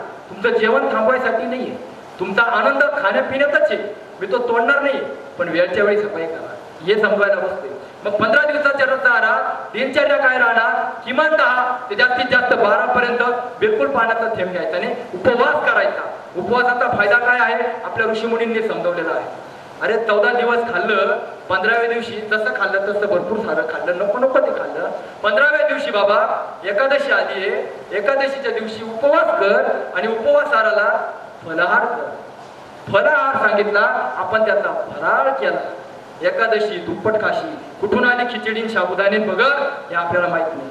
ऋषींनी सांगितलं फलाहार. ऍक्च्युली कसं झालंय, शब्दाचा अपभ्रम झालेला आहे. जसं पूर्वीच्या काळी मॅनचेस्टर कापड यायचं बाहेरच्या देशातून, आपल्या लोकांना ते बोलता येत नव्हतं म्हणून ते मांजरपाट म्हणायला लागले. मग ते मांजरपाटच झालं, तसं अपभ्रम झाला. तसं ऋषी मुनींनी सांगितलं फलाहार कर एकादशीला, उपवासाला, आणि आपण त्याचा फराळ केला. आणि मग फराळामध्ये पुन्हा शिजवलेलं आलं. त्यांनी फलाहार सांगितला का 2 तासात फळं पचतात आणि बाकीचे 12 तास दोषान आहार वर्जित. तुझे दोष संपून जातील, आतल्या आजार आतली शक्ती खाऊन टाकेल. कुठल्याही डॉक्टरला विचारा, डॉक्टर काय सांगतात? I treat he cure. He cure म्हणजे कोण? बरं कोण करतं? आतली शक्ती करते. आणि ह्या आतल्या शक्तीला वेळ द्यावा म्हणून फलाहार सांगितला आहे. अर्थात त्याचा आध्यात्मिक अर्थ खूप मोठा आहे, तो आता मी त्याच्यात जात नाही. वेळ भेटला तर बोलू त्याच्यावर. मला सांगायचं काय का आहारामध्ये बदल, फलाहार करायचा, म्हणून ती आली. मग आता आपण काय करणार आहोत? आपण त्या रस्त्याला लागणार आहे. म्हणून सकाळी उठल्यानंतर आपल्याला निर्जला उपवास करायचा आहे. बिलकुल खायचं नाही, प्यायचं नाही. तुम्ही जर उपवास केला तर तुमच्या मनाची पॉझिटिव्ह शक्ती वाढेल. जे झोपेचे प्रॉब्लेम आहे ते निघून जातील. ऍसिडिटी त्रास होतोय ते सगळं निघून जाईल. म्हणून उपवास करायचा. आता लोक म्हणतात सर आम्हाला चक्कर आली वगैरे त्रास झाला तर एक गोष्ट लक्षात ठेवा. पुन्हा सांगतो, उपवास करणं आणि उपाशी राहणं याच्यात फरक आहे. आपण उपाशी राहत नाही. उपाशी राहणं म्हणजे खायला मिळत नाही, तो उपाशी राहतो. आपल्याला खायला आहे पण मला खायचं नाही, त्याला उपवास म्हणतात. इथं मनाची पॉवर वाढते आहे पण मी खाणार नाही, हा उपवास आपल्याला करायचा आहे. बरं किती वेळ म्हटलो मी? तुमच्या कॅपॅसिटीनुसार त्याचा बोज घेऊ नका. मी जेव्हा लोकांना सांगतो किमान 10 पर्यंत करा, पहिल्याच दिवशी मला फोन येतो, सर आज आम्ही 2 वाजेपर्यंत उपवास केला, पहिल्याच दिवशी. म्हणून सांगतो याला उपवास रसाहाराला सवय लागत नाही. लोक म्हणतात तुम्हाला सवय झाली सर, तुम्ही 4-4 दिवस निर्जला उपवास करतात. ही सवय नाहीये. मी दर महिन्याला, मागच्या वेळेस सांगितलं, दर महिन्याला एक पर्वत निर्जला उपवास करून चढून जातो. मार्कंडेय सारखा असेल, कळसुबाई सारखा असेल, निर्जला उपवास. इथं 4 मध्ये चढताना धाप लागती, श्वास लागतो, पाणी प्यावंसं वाटतं, आणि मी 18 अध्यायाचं पारायण करीत वर जातो. ही शक्ती कुठून आली? ही जी शक्ती असते ही विल पॉवर मध्ये राहते, ही मनाच्या शक्तीमध्ये राहते. अहो केदारनाथ सारखा 16-17 किलोमीटरचा पर्वत सुद्धा एक थेंब पाण्याने पिता वरपर्यंत गेलेलो आहे. याचं कारण काय आहे? ही मनाची तयारी आहे का मी असंच करणार, बघू काय होतं ते. हे ज्यावेळेस तुम्ही म्हणतात ना त्यावेळेस देव सुद्धा मदत करतो. म्हणून देव कोणाला मदत करतो? हिम्मत मर्दा तो मदत खुदा. तुम्ही 15 दिवस नाही करू शकत. हिम्मत ठेवा, मला करायचंय. किमान 10-11 वाजेपर्यंत उपवास काय होणार नाही, निश्चित होईल. याला सवय नाही, याला मनाची तयारी लागते. उद्यापासून तयारी करा, मला उपवास करायचा आहे, डायरेक्ट करायचा आहे, काही होणार नाही, काही त्रास होणार नाही. हा अनुभव तुम्हाला सगळ्यांना येईल. आलं लक्षात? आता हा उपवास जो आहे हा सोडायचा आपल्याला. तर हा कमीत कमी 10-11ला सोडताना पहिला ज्यूस घ्यायचा हिरव्या पालेभाज्यांचा. भले तुम्ही त्याच्यासाठी पाणी पण पिऊ शकता डायरेक्ट, किंवा पालकचा ज्यूस. तुम्ही आता सगळ्यांनी घेतलाय. पालक ज्यूस ठेवण्याचं कारणच ते इथे येताना मनामध्ये खूप साऱ्या शंका राहतात. कसा असेल पालेभाजी, पालक, तोंड वाकडं होतं प्रत्येकाचं. ज्यावेळेस पिला ना तेव्हा कळलं. मागाशी मुंबईवरून आलेले विजय भाऊ आहेत, त्यांनी सांगितलं सर भाजीपाल्याचा ज्यूस ऐकला तेव्हा कसं तरी वाटत होतं. पिल्यावर कळलं 2 ग्लास जास्त पिले म्हणजे मी. एवढा सुंदर राहतो. म्हणून मी सांगतो का एक ज्यूस पिला तर तुम्हाला त्याची टेस्ट कळली. आता जेव्हा तुम्ही कच्चा करा, अरे हे अमृत आहे, हे मृत नाहीये, हा तुम्हाला अनुभव येईल. आणि तुम्ही जेव्हा उद्यापासून 15 दिवस करा, तुम्हाला कळेल का खरंच हे सगळं तर माझ्याच घरात होतं. म्हणून आपल्याला काय करायचंय, उपवास सोडताना पहिला पालक ज्यूस घ्यायचा आहे. त्याच्या आधी मला एक उदाहरण आठवलं होतं का उपवासाचं महत्व मी तुम्हाला अजून एक शॉर्ट मध्ये सांगतो. का डॉक्टर रसेल ट्रॉल 18व्या शतकामध्ये अमेरिकेतले पहिले ॲलोपॅथिक डॉक्टर, ते गावागावांमध्ये जायचे ट्रीटमेंट देण्यासाठी. ज्यावेळेस एका गावामध्ये गेले तर त्या गावामध्ये डॉक्टर ट्रॉल यांनी पाहिलं का एक लेडी अशा आजाराने ग्रस्त आहे का ती 1 हप्त्याच्या आतमध्ये मरणार आहे असं त्यांना वाटलं. आणि ज्यावेळेस ते तिला चेक केलं, पाहिलं आणि सगळ्यांना सांगितलं का आता इथं काही खरं नाहीये, ही अशी मरणार तशी मरणार. मग तिला एका वेगळ्या रूम मध्ये ठेवलं. ते ज्यावेळेस 15 दिवसानंतर त्या गावात पुन्हा व्हिजिटला गेले, त्यावेळेस त्यांनी पाहिलं की जी महिला 1 हप्त्यात मरणार होती तिथं काम करून राहिली आणि ते एकदम ठणठणीत आहे. त्यांना आश्चर्य वाटलं का माझ्याशिवाय गोळ्या औषध येणार कोणीच नाहीये, मग इथं कोणता डॉक्टर आला आणि बरी कशी काय झाली. मग त्यावेळेस तिला विचारलं का ग म्हणे तू कोणत्या गोळ्या घेतल्या अशा, तू तर ठीक झाली. म्हणे डॉक्टर तुम्ही तर सांगितलं होतं मी 1 हप्त्यात मरणार आहे. म्हणजे त्यामुळे काय केलं, घरच्यांनी माझं खाणं पिणं थांबून टाकलं. आता अशी मरणार तशी मरणार. माझा उपवास झाला, मला काही खायला मिळालं नाही, प्यायला नाही. तिचा उपवास झाला आणि जसा उपवास व्हायला लागला तसं तिच्यामध्ये बदल व्हायला लागले. कारण उपवास काळात रोगाच्या पेशींची उपवास मार होते. कुठल्याही डायबिटीसच्या पेशंटला विचारा खायच्या आधी शुगर किती राहते, खाल्ल्यानंतर किती राहते, करा विचार. खाल्ल्यानंतर वाढते, मग कोणाला खाऊ घालताय तुम्ही, रोगाच्या पेशींना खाऊ घालताय. ज्यावेळेस उपवास करतात रोगाच्या पेशी मरतात, नॉर्मल होतात. अनुभव तर करा. म्हणून उपवासाचं महत्व साधनीय. मग त्या डॉक्टरांना इतकं आश्चर्य वाटलं, मग त्यांनी एक प्रयोग केला. मग त्यांनी एक प्रयोग केला का त्यांनी अशी गोळी शोधली का तिला प्लासिबो म्हणतात. ती फक्त गोळी सारखी दिसणारी, पण त्याच्यात औषधी तत्व काही नाही, फक्त दिसायला गोळी. तसं मग अशी बटनाचं उदाहरण दिलं तशी गोळी, तिला प्लासिबो म्हणतात. ती गोळी आणि औषधाची गोळी. त्यांनी काय केलं, निम्म्या पेशंटला औषधी गोळ्या दिल्या ॲलोपॅथिक आणि निम्म्या पेशंटला प्लासिबो दिल्या, ज्याच्यात काहीच नाही, पण सांगितलं नाही कोणाला काही. मग त्यांनी वर्षभर ट्रीटमेंट केल्या. ज्यांना प्लासिबो दिल्या ते सगळे बरे झाले. जे ॲलोपॅथी गोळ्या घेत होते त्यांचे आजार कमी नाही झाले, वाढलेले होते. तेव्हा त्यांनी जगाला ओरडून सांगितलं का उपवासाचं महत्व काय. ही गोळी नाही दिली तरी माणूस बरा होतोय आणि औषधे घेऊनही बरे होत नाही, पण औषधांचा बाजार इतका वाढला तर त्यावेळेस त्यांना कोणी विचारलं नाही, कोणी व्हॅल्यू पण दिली नाही. म्हणून सांगतो तुम्हाला हे सगळं सोपं आहे. हा उपवास सोडताना आता पहिला ज्यूस घ्या हिरव्या पालेभाज्यांचा, ते अमृत आहे. हा ज्यूस कसा बनवायचा अगदी सोपा आहे. आपल्या रेसिपी बुक मध्ये दिलेला आहे.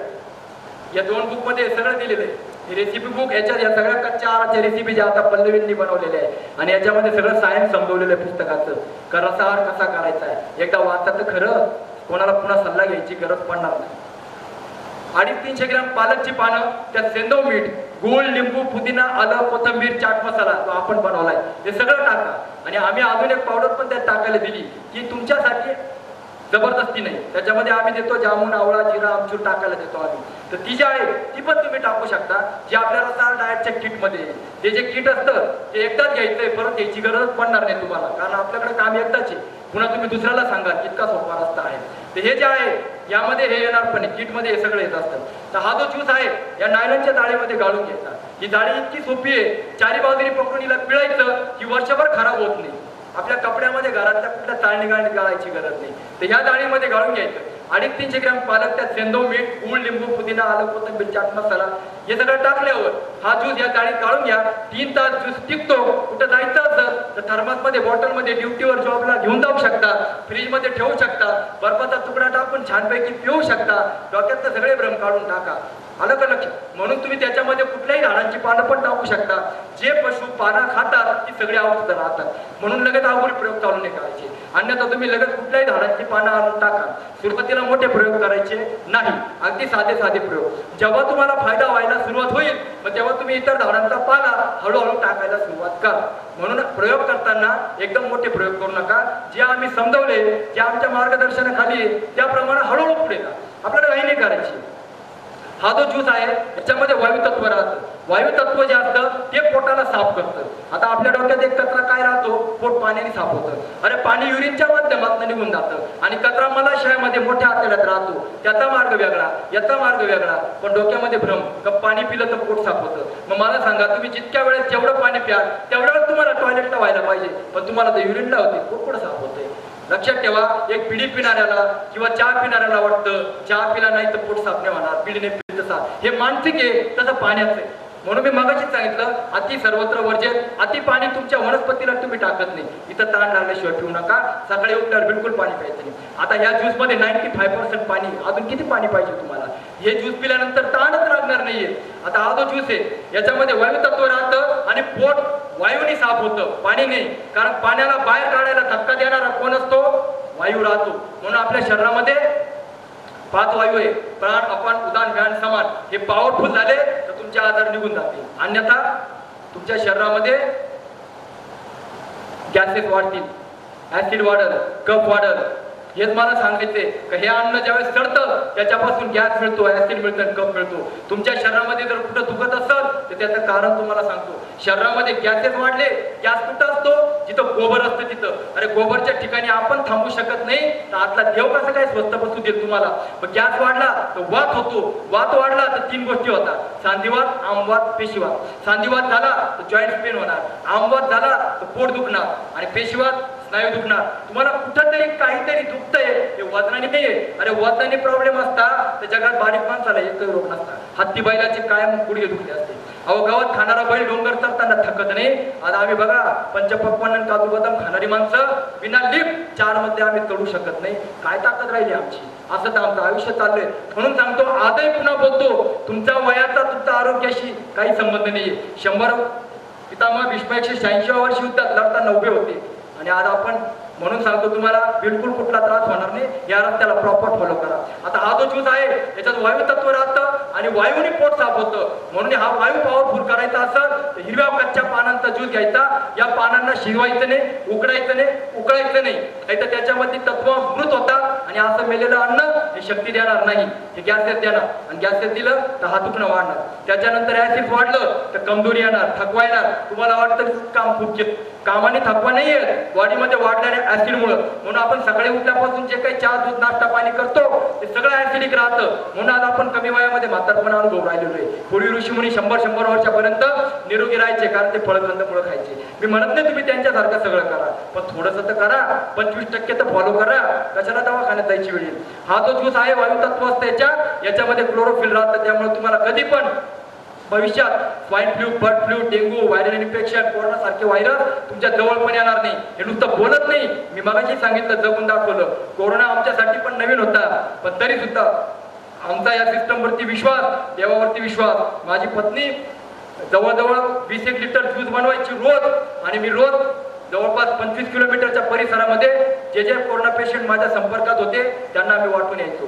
काय आम्ही काय इथं काय ओव्हर कॉन्फिडन्स मध्ये खेळत होतो का? आम्हाला मरणाची भीती नव्हती का? पण आम्हाला आमच्या भगवंतावर आणि या साधेवर विश्वास आहे का ज्याचं शरीर शुद्ध आहे आणि तो या कच्च्या आहाराला घेतोय त्याला घाबरायची गरज नाही. करून दाखवलं, तुमच्या समोर बसतोच, गप्पा मारून बोलतोच की नाही. म्हणून सांगतो, हे सगळं अनुभवायची गोष्ट आहे, केवळ ऐकून ज्ञान मिळवायची गोष्ट नाही. ज्ञान प्रत्येकाला भरपूर आहे. माझ्या पुढे सगळे ज्ञानी बसलेले, पण रिझल्ट या रस्ता आराणीत मिळणार आहे, याचा अनुभव घ्या तुम्ही. हा जो ज्यूस आहे हा जर घेतला तर तुम्हाला भविष्यात कुठल्याही प्रकारचे व्हायरस जवळ येणार नाही, याचा अनुभव घ्या. आता हा जो ज्यूस आहे हा घेतल्यानंतर दिवसभरामध्ये सीझनल फळं पाहिजे तितकी खा.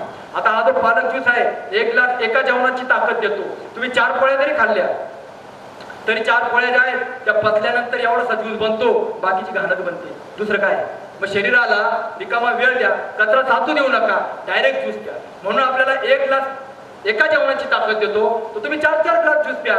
तुमची किती कॅपॅसिटी आहे. परंतु ड्युटीवर जाणार असाल तर 4 ग्लास पिऊ नका, नाही तर लूज मोशन्स होतात. म्हणून घरात असतील तर बिलकुल प्या, नाही तर एखादा ग्लास पिऊन बाहेर निघा. कारण काय, आपल्याला सवय नाही अजून त्याची. एकदा तुम्हाला आयडिया आली तर मग तुम्ही किती प्या, त्याचा त्रास होणार नाही. आणि लूज मोशन होणं याचा अर्थ तुमचं शरीर सफाईला लागले. अहो सफाईला लागले तेच तर करायचं आपल्याला. मग याच्यामध्ये लूज मोशन झाले तर घाबरायचं काय. म्हणून घरी असाल तर भरपूर पिऊन घ्या, लवकरात लवकर घाण बाहेर काढा, जेवढी निघेल तेवढं चांगले. आता हा जो ज्यूस आहे हा घेतल्यानंतर दिवसभरामध्ये सीझनल फळं 12 ते 5च्या दरम्यान पाहिजे तितकी खा. मी तुम्हाला कोणताही टायमिंग देत नाहीये. इथं बसलेल्या प्रत्येकाची प्रकृती अलग आहे, स्वभाव अलग आहे, विल पॉवर अलग आहे, इम्युन पॉवर अलग आहे. म्हणून मला ज्यावेळेस भूक लागल त्यावेळेस तुम्हाला लागल असं नाही होणार आहे. प्रत्येकाचा टायमिंग अलग आहे. मग तुम्हाला जेव्हा भूक लागल तेव्हा तुम्ही खा. टाइम झाला म्हणून खाऊ नका, हे यंत्र नाही. भूक लागल तेव्हा खा, आतून इंडिकेशन आले तेव्हा खा. मग 12 ते 5च्या दरम्यान तुम्हाला जेव्हा भूक लागेल तेव्हा सीझनल फळं, मी तुम्हाला कुठलंही फळ वर्ज करीत नाही. सीझनल फळामध्ये आता ह्या सीझन मध्ये आंबे येतात ते भरपूर, खाना भरपूर. कोणी मना केली, द्राक्ष आहे, संत्री आहे, कलिंगड आहे, खरबूज आहे, काय नाहीये. अहो हा सीझन उन्हाळ्याचा. उलटा हा सीझन जो आहे रसाहारासाठी अतिशय चांगला आहे, कारण इथं भरभरून फळं मिळणार आहे. म्हणून सुरू करून टाका उद्यापासूनच. मग सीझनल फळं सगळी अलाउड आहे. मग त्याच्यामध्ये कोणी म्हणत सर आम्हाला डायबिटीस आहे, अरे असू द्या, डायबिटीस आहे म्हणून काय झालं, अर्धी पोळी खाल तर शुगर वाढल. परंतु तुम्ही अर्धा डझन आंबे खाल्ले, उसाचा रस पिला 2 ग्लास तरी शुगर वाढणार नाही, कारण त्याच्यात नॅचरल शुगर आहे की हानिकारक नाही. देवाने निर्माण केलेल्या कुठल्याही पदार्थामध्ये हानिकारक असं काही नाहीये. आपण बनवलेल्या पदार्थात हानिकारक आहे म्हणून रोग येऊ राहिलेले. कुठल्याही पशुला शुगर नाहीये, पण इथं घराघरात माणसाला होऊ राहिलेली. मी बाबाची सांगितलं 12 लोकांमागे एका माणसाला शुगर आहे. म्हणून कुठलीही फळं ही बना नाहीये. वजन वाढलेलं आहे, डोक्यातनं कचरा काढला, केळी कशी काय खाऊ, केळी वजन वाढत, बिलकुल खा, काही होणार नाही. अरे अनुभव तर घ्या. आतापर्यंत आपण फक्त हे खाऊ नका ते खाऊ नका ऐकत आलेलो आहे. मी सांगतो सगळं खाऊन पिऊन करा. म्हणून तर सांगतोय आनंद देण्यासाठी मी बसलेलो आहे का खा. म्हणून सीझनल फळं पाहिजे तेवढी 12 ते 5च्या दरम्यान कितीही खा, त्याला मनाई नाही. केव्हाही खा, त्याला मनाई नाही. फक्त डोक्यामध्ये एकच ठेवा की ते सांगितल्याप्रमाणे रोगाचं कारण युक्त आहारविहारस्य युक्त चेष्टस्य कर्मयुक्त स्वप्ना व बोधस्य योगो भवती दुःखा.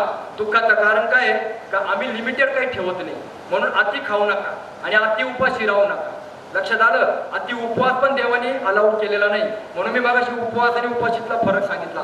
सहन होईल तोपर्यंत उपवास, आणि सहन होत नाही मग ते उपाशी राहणं घातक राहतं. उपवास करायचा. आता हा जी फळ आहे दिवसभर किती खा, त्याला लिमिट नाही, त्याला मनाई नाही.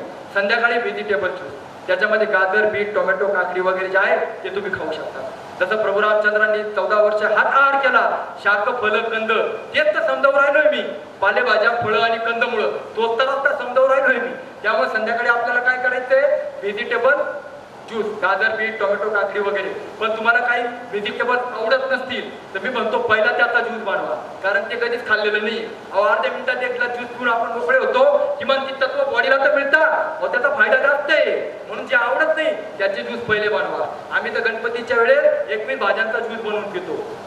म्हणून सांगतो तुम्हाला ही पॉवर आहे, हे बिलकुल करू शकता तुम्ही. दिवसभरामध्ये सीझनल, रिजनल, ओरिजिनल फळं पाहिजे तेवढी खाऊ शकता. संध्याकाळी व्हेजिटेबल ज्यूस. यासाठी काही लोकांना जे आहे अशी एनर्जी बूस्ट मधून आम्ही 6 प्रकारच्या वनस्पतींची पावडर बनवलेली, ज्याच्यामध्ये गावंकुर, अल्फाल्फा, मोरिंगा, संत्रा, आवळा ही फक्त पानं आहे, ही औषध नाही, ती बनवली. काही लोकांना ड्युटीवर ज्यूस भेटत नाही, कधी कधी खायला मिळत नाही. मग त्यासाठी हा सोपा इलाज पण आम्ही दिला. हे लोकांनीच आमच्याकडे मागणी केली आहे. त्यासाठी 1 ग्लास पाण्यात 1 चम्मच टाकूनही तुम्ही घेऊ शकता. तेवढा वेळ तुमचा निघून जाऊ शकतो. हे सपोर्टेड आहे, हे ऍक्टर नाही, हे सपोर्टेड. परंतु महत्वाचं काय, नॅचरल सफाई करायची आपल्याला. आता हे जे ज्यूस आहे संध्याकाळचा व्हेजिटेबल, हे घेऊ शकता तुम्ही. ड्युटीवर असाल, ज्यूस नाही मिळाला तर तुम्ही तो काय करू शकता, डायरेक्ट काकडी, टोमॅटो, फळं खाऊ शकता. खायला मनाई नाही, तुम्ही डायरेक्ट पण खाऊ शकता.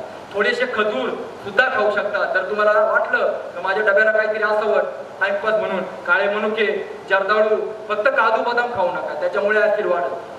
त्यानंतर रात्रीच्या वेळेस पुस्तकात दिलेले विविध प्रकारचे सॅलड तुम्ही खाऊ शकता. या पुस्तकामध्ये भरपूर साऱ्या रेसिपी आहे ज्या आता तुम्हाला टेस्ट करायला मिळतील, जेवायला मिळतील. त्यावेळेस तुम्ही म्हणाल का नारियलचा मठ्ठा असा असतो? अरे बापरे, आम्ही तर आजपर्यंत पाहिला ना. इतका टेस्टी, अलग अलग सॅलड, बीटचा हलवा, सगळं शिजवलेलं नाही, सगळं कच्चं आहे. अनुभव तर करा. तर रात्री तुम्ही या पुस्तकात दिल्याप्रमाणे किंवा आता पाहाल त्याप्रमाणे रात्रीचं पोटभर खाऊ शकता. फक्त शिजवू नका, उकळवू नका, गॅस पेटवू नका, एवढं डोक्यात ठेवा रात्रीच्या वेळेस. आणि झोपताना मी काही लोकांसाठी डिटॉक्स पावडर पण बनवली आहे, जिला नाव दिलंय. ऍक्च्युली त्याच्यात आवळा, गुळवेल, जिरा, आमचूर आहे. ते पण तुम्ही झोपताना 1 ग्लास पाण्यात त्याच्यामध्ये घेऊ शकता. कंपल्सरी माझ्याकडे कुठलीही गोष्ट नाही, हे सगळं तुमच्या मनाप्रमाणे तुम्ही करणार आहात. त्याचं मार्गदर्शन करायला मी बसलेलो आहे. फक्त एवढंच आहे का तुम्ही तुमच्याशी इमानदार राहा. कारण इथून गेल्यानंतर मला काय माहित तुम्ही काय फॉलो करता ते. तुम्ही स्वतःशी प्रामाणिक राहा, 100% तुम्हाला रिझल्ट भेटेल. आता मी तुम्हाला 2 गोष्टी सांगितल्या. सगळ्यात महत्त्वाचं काय, उपवास सांगितला तो तुमच्या शरीरातल्या व्हायरसला, कीटाणूंना, बॅक्टेरियाला नष्ट करून टाकेल. दुसरी गोष्ट सांगितली तर तुम्ही कच्चा आहार करायचा आहे, फलाहार करायचा आहे, शिजवलेला नाही खायचा. त्यामुळं नवीन कचरा साचणार नाही. पण आता आपल्याला माळ्यावरचा कचरा काढायचा आहे. माळ्यावरचा कचरा म्हणजे घरामध्ये, म्हणजे आपल्या शरीरातल्या मलाशयात साचलेली घाण ही आपल्याला बाहेर काढायची. त्यासाठी तो जो कचरा असतो तो ह्या मलाशयामध्ये राहतो. हे मोठं आतड. आपल्याला काय वाटतं, सगळ्यांना प्रत्येकाला माहिती पोट साफ तर रोग साफ.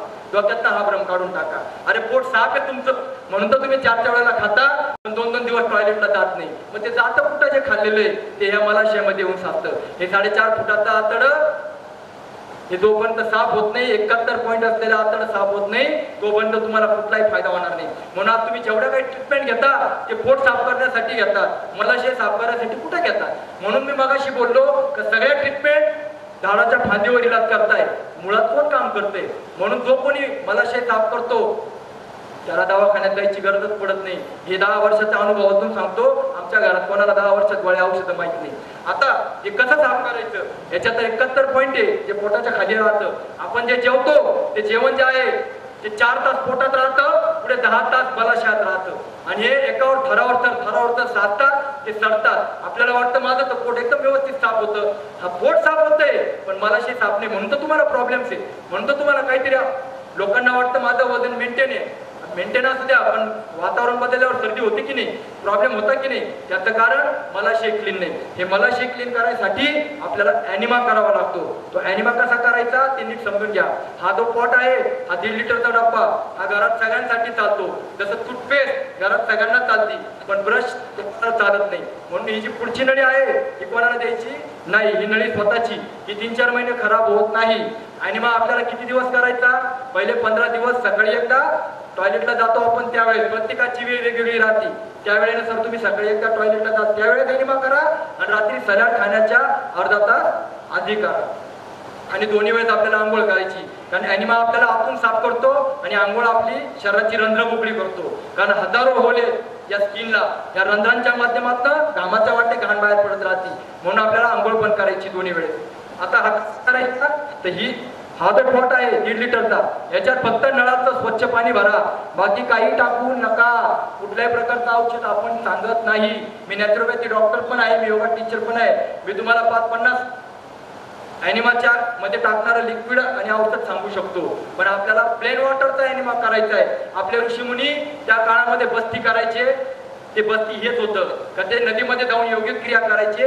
तीच आता आपल्याला डॉक्टरांमुळे सोपी झाली आहे. म्हणून मी पुन्हा सांगतो का डॉक्टर हे आपल्यासाठी देव आहे आणि त्यांचं जे सगळं आहे म्हणून आपण याच्यावरती चर्चा करू राहिलेलो आहे. तर हा जो ॲनिमा पॉट आहे हा काय करायचा, तर फक्त नळाच्या साध्या पाण्याने भरायचा. कोणी म्हणतं मग आम्ही ॲक्वाचं भरू का, हे करू, ते तुमचा प्रश्न आहे. मी फक्त तुम्हाला सांगतो स्वच्छ पाणी भरायचं. आता हा जो डब्बा आहे टॉयलेटमध्ये 3 ते 4 फूट आपल्या टॉयलेटमध्ये खिडकीला वर अडकवून द्या. भले तुम्ही याला होल आहे, तुमच्या टॉयलेटला खिळा मारायची गरज नाही. याला नॉयलनची दोरी लावा आणि टॉयलेटमध्ये 3-4 फूट वर अडकवा. आता ही जी नळी आहे हिला कॉक आहे. ज्याला ॲनिमा करायचा त्यांनी ही नळी कॉकला लावायची. बस झाला सेट तयार. याच्यात नळाचं पाणी भरलं, टॉयलेटमध्ये 3 फुटावर अडकवला, कॉक चालू केला. या नळीला पुढे पॅक आहे, कट करू नका. ही जी नळी आहे 2.5 ते 3 इंच, हिला 2 होले बाजूला. 2.5 ते 3 इंच पुढून ॲनस पॉइंट मध्ये टाका, म्हणजे संडासच्या जागेवर टाका. कमोड इंडियन कोणतंही टॉयलेट चालत, एवढीच नळी फोडून संडासच्या जागेवर टाका. अर्धा डबा पाणी आपोआप आतमध्ये जाईल. तुम्हाला प्राणायाम करायचा नाही, आपोआप पाणी आतमध्ये जाईल. तुम्हाला अर्ध्या मिनिटात पाणी आत जाईल, जोरात प्रेशर येईल, नळी पटकन बाहेर काढून टाका. नळी काढली का ज्या सेकंदाला नळी काढाल त्या सेकंदाला आतला गॅस ऍसिड आणि सगळा कचरा प्रेशर कुकरची शिट्टी ज्या स्पीडनी वर वाजते त्या स्पीडनी सगळा कचरा खाली फेकला जाणार. अर्ध्या मिनिटामध्ये पुन्हा नळी टाका स्वच्छता करून. नळी खराब होत नाही, नळीचं काम फक्त पाणी आतमध्ये पोहोचवणे. नळी आत टाका, पुन्हा पाणी आतमध्ये जाईल, पुन्हा नळी काढा, पुन्हा गॅस ऍसिड घाण बाहेर येईल. अशी क्रिया कुठपर्यंत करा, आतून स्वच्छ पाणी येत नाही तोपर्यंत. आता तुम्ही जर एक बादली फरचीवर पाणी टाकलं आणि फरची साफ नाही झाली तर तुम्ही दुसऱ्या दिवसाची वाट पाहता का? दुसरी बादली फेकतातच ना. मग हा कॉमन सेन्स आहे का माझ्या बॉडीतून जर कचरा येऊ राहिला आहे, अजून एक बादली अजून एक ॲनिमा पॉट पाणी भरा, अजून एकदा करा. याचा साईड इफेक्ट नाही, 1% पण साईड इफेक्ट नाही. स्वच्छतेचा साईड इफेक्ट काय होतो? लोक म्हणतात सर रसा अर्थ काय साईड इफेक्ट? मला सांगा, तुमच्या घरामध्ये तुम्ही स्वच्छता केली त्याचा साईड इफेक्ट काय? कचरा साफ होणार आहे. असं कधी झालंय का झाडू मारला आणि सफाई नाही झाली? जर तसं होत असं तर तो झाडू मारण्याचा दोष. मास्तर 100 विद्यार्थ्यांना सारखं शिकवतो पण प्रत्येक विद्यार्थी 1 नंबरने पास होत नाही, कोणी नापास पण होतं. पण मास्तरनी तर त्याचं काम बरोबर केलं. आता नापास होण्याची जबाबदारी मास्तरवर थोडीची, त्याची वैयक्तिक आहे. म्हणून तुम्ही जितकं प्रॉपर तुमच्या मनाने कराल तेवढा लवकर रिझल्ट कळेल.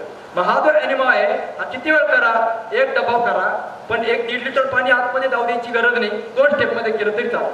पण 1 डबा संपल्यावर जर कचरा येत असेल तर अजून 1 डबा करा, काही बिघडत नाही.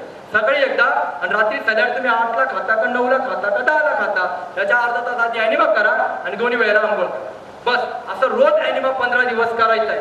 सकाळ संध्याकाळ रोज 2 वेळेला ॲनिमा करायचा. 15 दिवसानंतर हा ॲनिमा आठवड्यातनं एखाद्या वेळेला केला तरी चालेल, मग मात्र रोज करायची गरज नाही. त्याच्यानंतर सकाळचा उपवास हा सोडायचा नाही, हा कंटिन्यू ठेवायचा. मग सकाळचा उपवास का करायचा? त्याचं कारण असं का रात्रीच्या तुम्ही 8ला जेवला का 10ला जेवला, जेवण महत्वाचं नाही मला किती वाजता जेवता, पण त्याच्या पुढे 14 तास तुम्ही सफाईला द्या. मी तुम्हाला मगाशीच बोललो सुरुवातीला की तुम्ही काय खाता हे मला महत्वाचं नाही, तुम्ही सफाईला किती वेळ देता हे मला महत्वाचं आहे. म्हणून रात्री तुम्ही 8ला जेवला तर सकाळच्या 10 पर्यंत 14 तास होता, मग करा 10 वाजेपर्यंत उपवास. रात्री जर 10ला जेवला तर सकाळच्या 12 पर्यंत 14 तास होत आहे, 12 पर्यंत उपवास करा. तुम्ही जितक्या वाजता जेवताय त्याच्या पुढे तेवढा वेळ तुम्हाला उपवास करताय.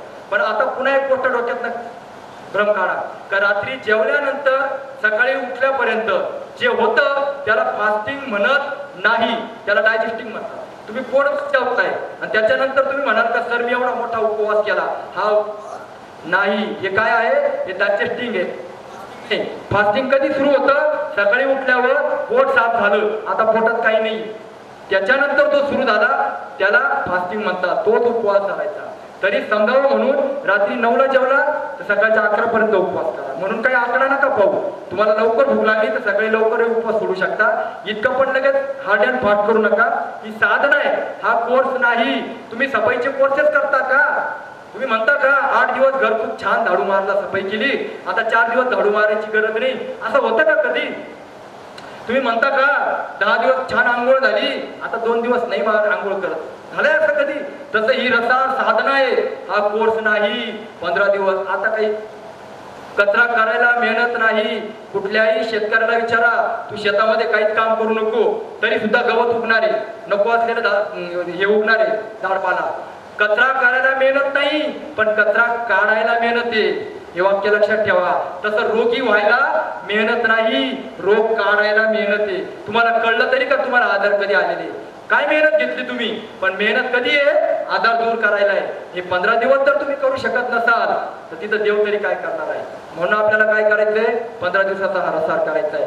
या 15 दिवसाचा रसाळ करताना शारीरिक फायदा तर होणार, मानसिक फायदा तर होणार, पण अजून 2 गोष्टी तुम्हाला महत्वाच्या सांगतो, त्या लक्षात घ्या.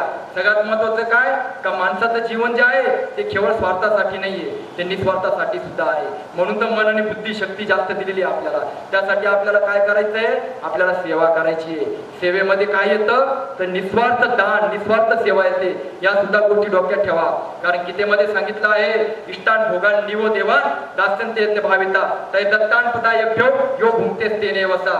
तुम्ही जर कधी दान करत नसाल, पण दान कसं असावं, या हाताचं या हाताला कळलं नाही पाहिजे. मी कोणाला द्यावं, कुठं द्यावं, कधी द्यावं हे फक्त आपल्याला आणि देवाला माहित असावं.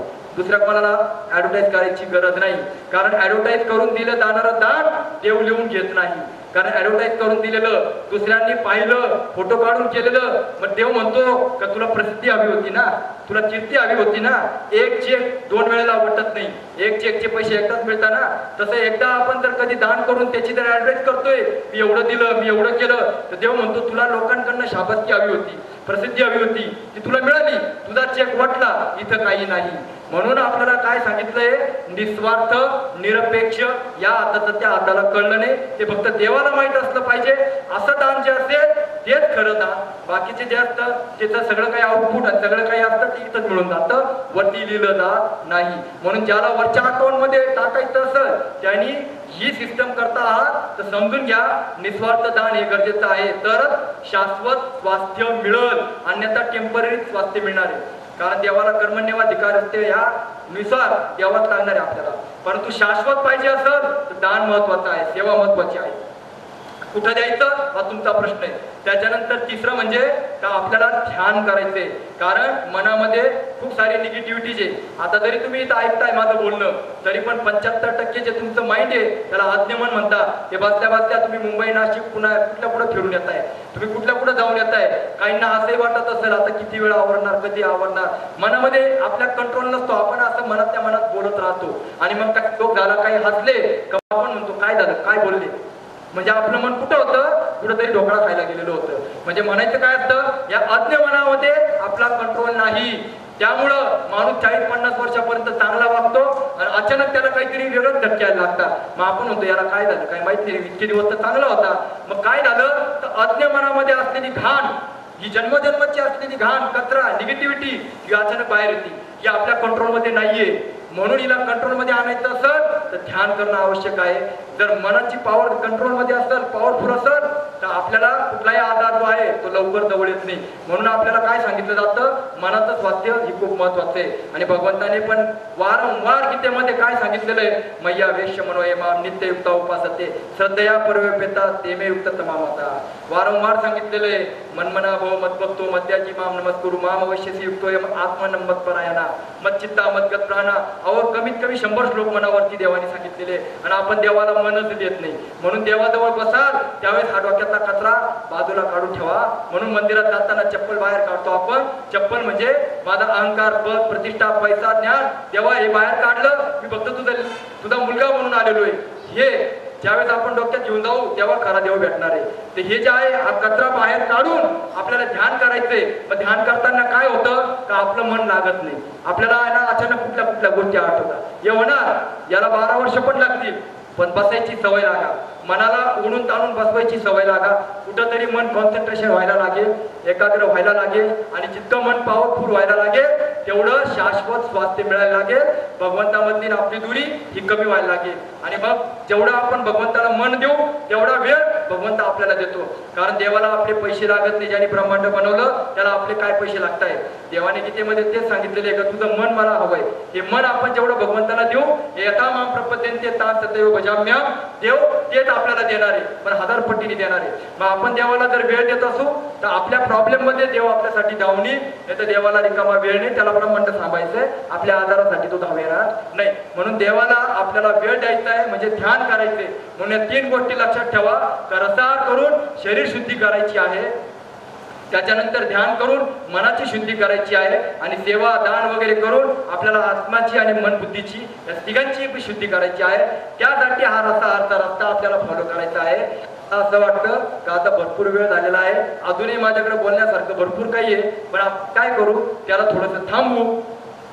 आपण आता जे काही आहे पुढचा विषय कंटिन्यू करू. आणि आपलं एकदा जेवण झालं, कच्च्या आहाराचा आस्वाद घेतला तर त्यानंतर आपण मग पुढचा विषय ज्यांना ऐकायचा असेल, काही प्रश्न असतील तर त्यासाठी आपण पुढचा वेळ घेऊ. तर आता मी इथं जे आहे माझ्या वाणीला विराम देतो आणि भगवंताकडे एकच मागणं मागतो, सर्वेत्र सुखिना संतु सर्वे संतु निरामया सर्वे भद्राणी पश्यंतु मा कश्चित् दुःखम.